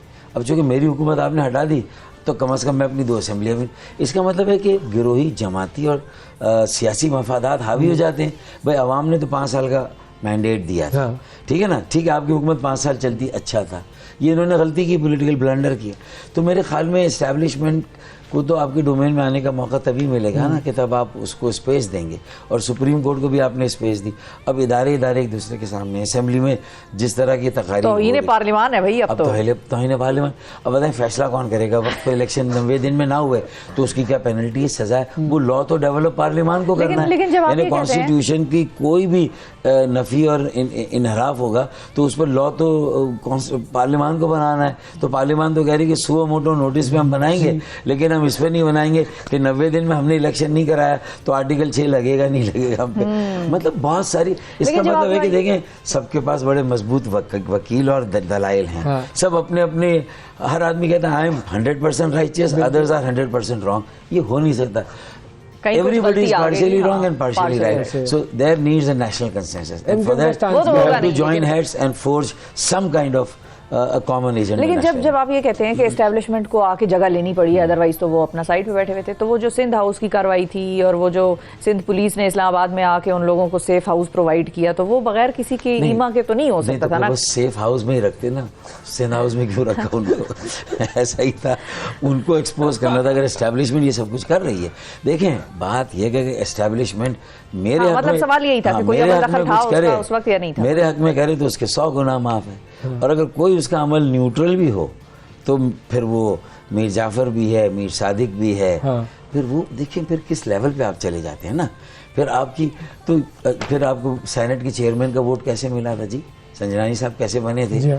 तो ये सारी बातें, तो फिर आप इस्टेब्लिशमेंट की बात, तो अगर वहाँ भी कोई ना कोई किसी ना किसी की आशीर्वाद या सपोर्ट, टैसिट सपोर्ट ही सही थी ना, तो फिर सियासी जमातों को खुद भी सोचना चाहिए कि ये पिक एंड चूज नहीं हो सकता। बिल्कुल, उनको साइड पे ही रहने दें। हाँ, उनको साइड पे ही रहने दें ना। अब फाइनली अब होगा क्या? वैसे ये जो इलेक्शन वाला सिलसिला, साथ हो, अलग अलग हो जाए, मई में हो या अक्टूबर में हो। देखिए 90 डे का टाइम तो वैसे भी चला गया है ना, तो वो तो हो गया।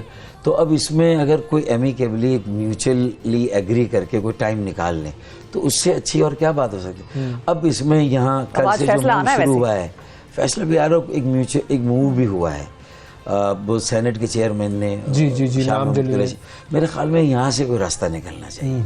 अब जिद और अना को छोड़ के मैं 100% सही आप 100%, मेरे ख्याल में उसको माजी, let the people decide and let us all, मतलब ये कि go to the court of the people. और थोड़ा जल्द या बदेर, अब तो चंद महीनों की बात है ना, तुझे इतना सब्र किया, सब क्लेम कर दे मैं पॉपुलर हूँ, तो यार टेस्ट हो जाएगा।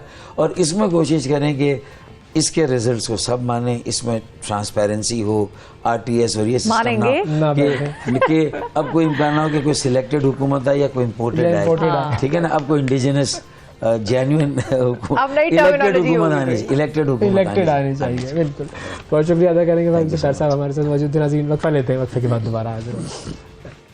सुबह सवेरे पाकिस्तान, सुबह सवेरे पाकिस्तान, सुबह सवेरे पाकिस्तान।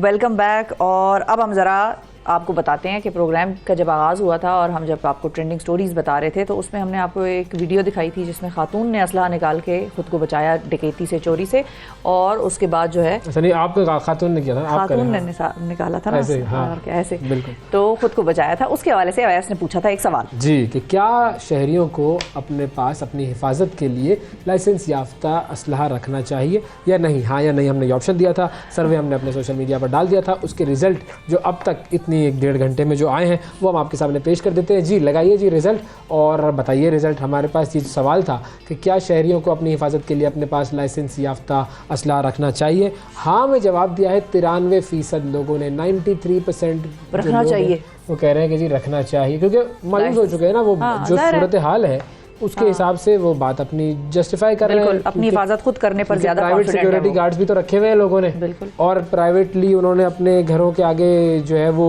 बाउंड्रीज बाकायदा तौर पे बैरियर्स और बिल्कुल बार्ब्ड वायर और हर चीज। तो 100 में से 93 कहते हैं कि रखना चाहिए। तो कितने बचे बाकी? 7। वाह व्हाट अ मैथमेटिक्स। तो 7% लोग जो हैं वो कह रहे हैं कि नहीं रखना चाहिए। ये वो लोग हैं जिनका मानना बुनियादी तौर पर यह है कि हुकूमत को इस हवाले से इकदाम करने चाहिए, और हुकूमत जो है वो इस हवाले से इकदाम करे और हिफाजत को यकीनी बनाया वहाँ। बिल्कुल। अच्छा, असला रखने के हवाले से एक और जो काउंटर है वो 7 लोगों का, वो ये भी हो सकता है कि अगर हर शख्स अपने पास असला रखेगा तो पता नहीं क्या इतनी जिम्मेदारी का मुजाहरा वो करे कि ना करे, कि उसको गुस्सा आ जाए या अचानक किसी का मीटर घूम जाए तो फौरन बंदूक निकाली। क्या हाल हुआ? गन कल्चर, बिल्कुल।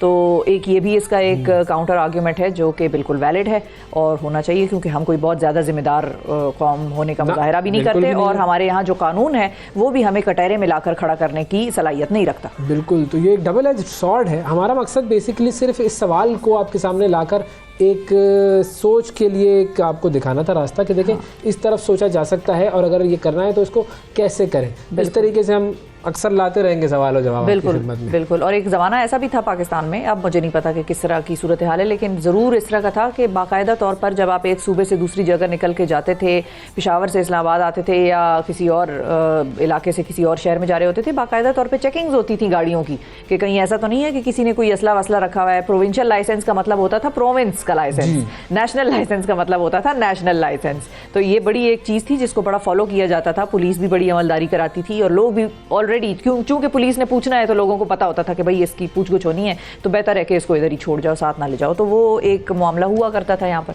अब पता नहीं क्या सूरत है।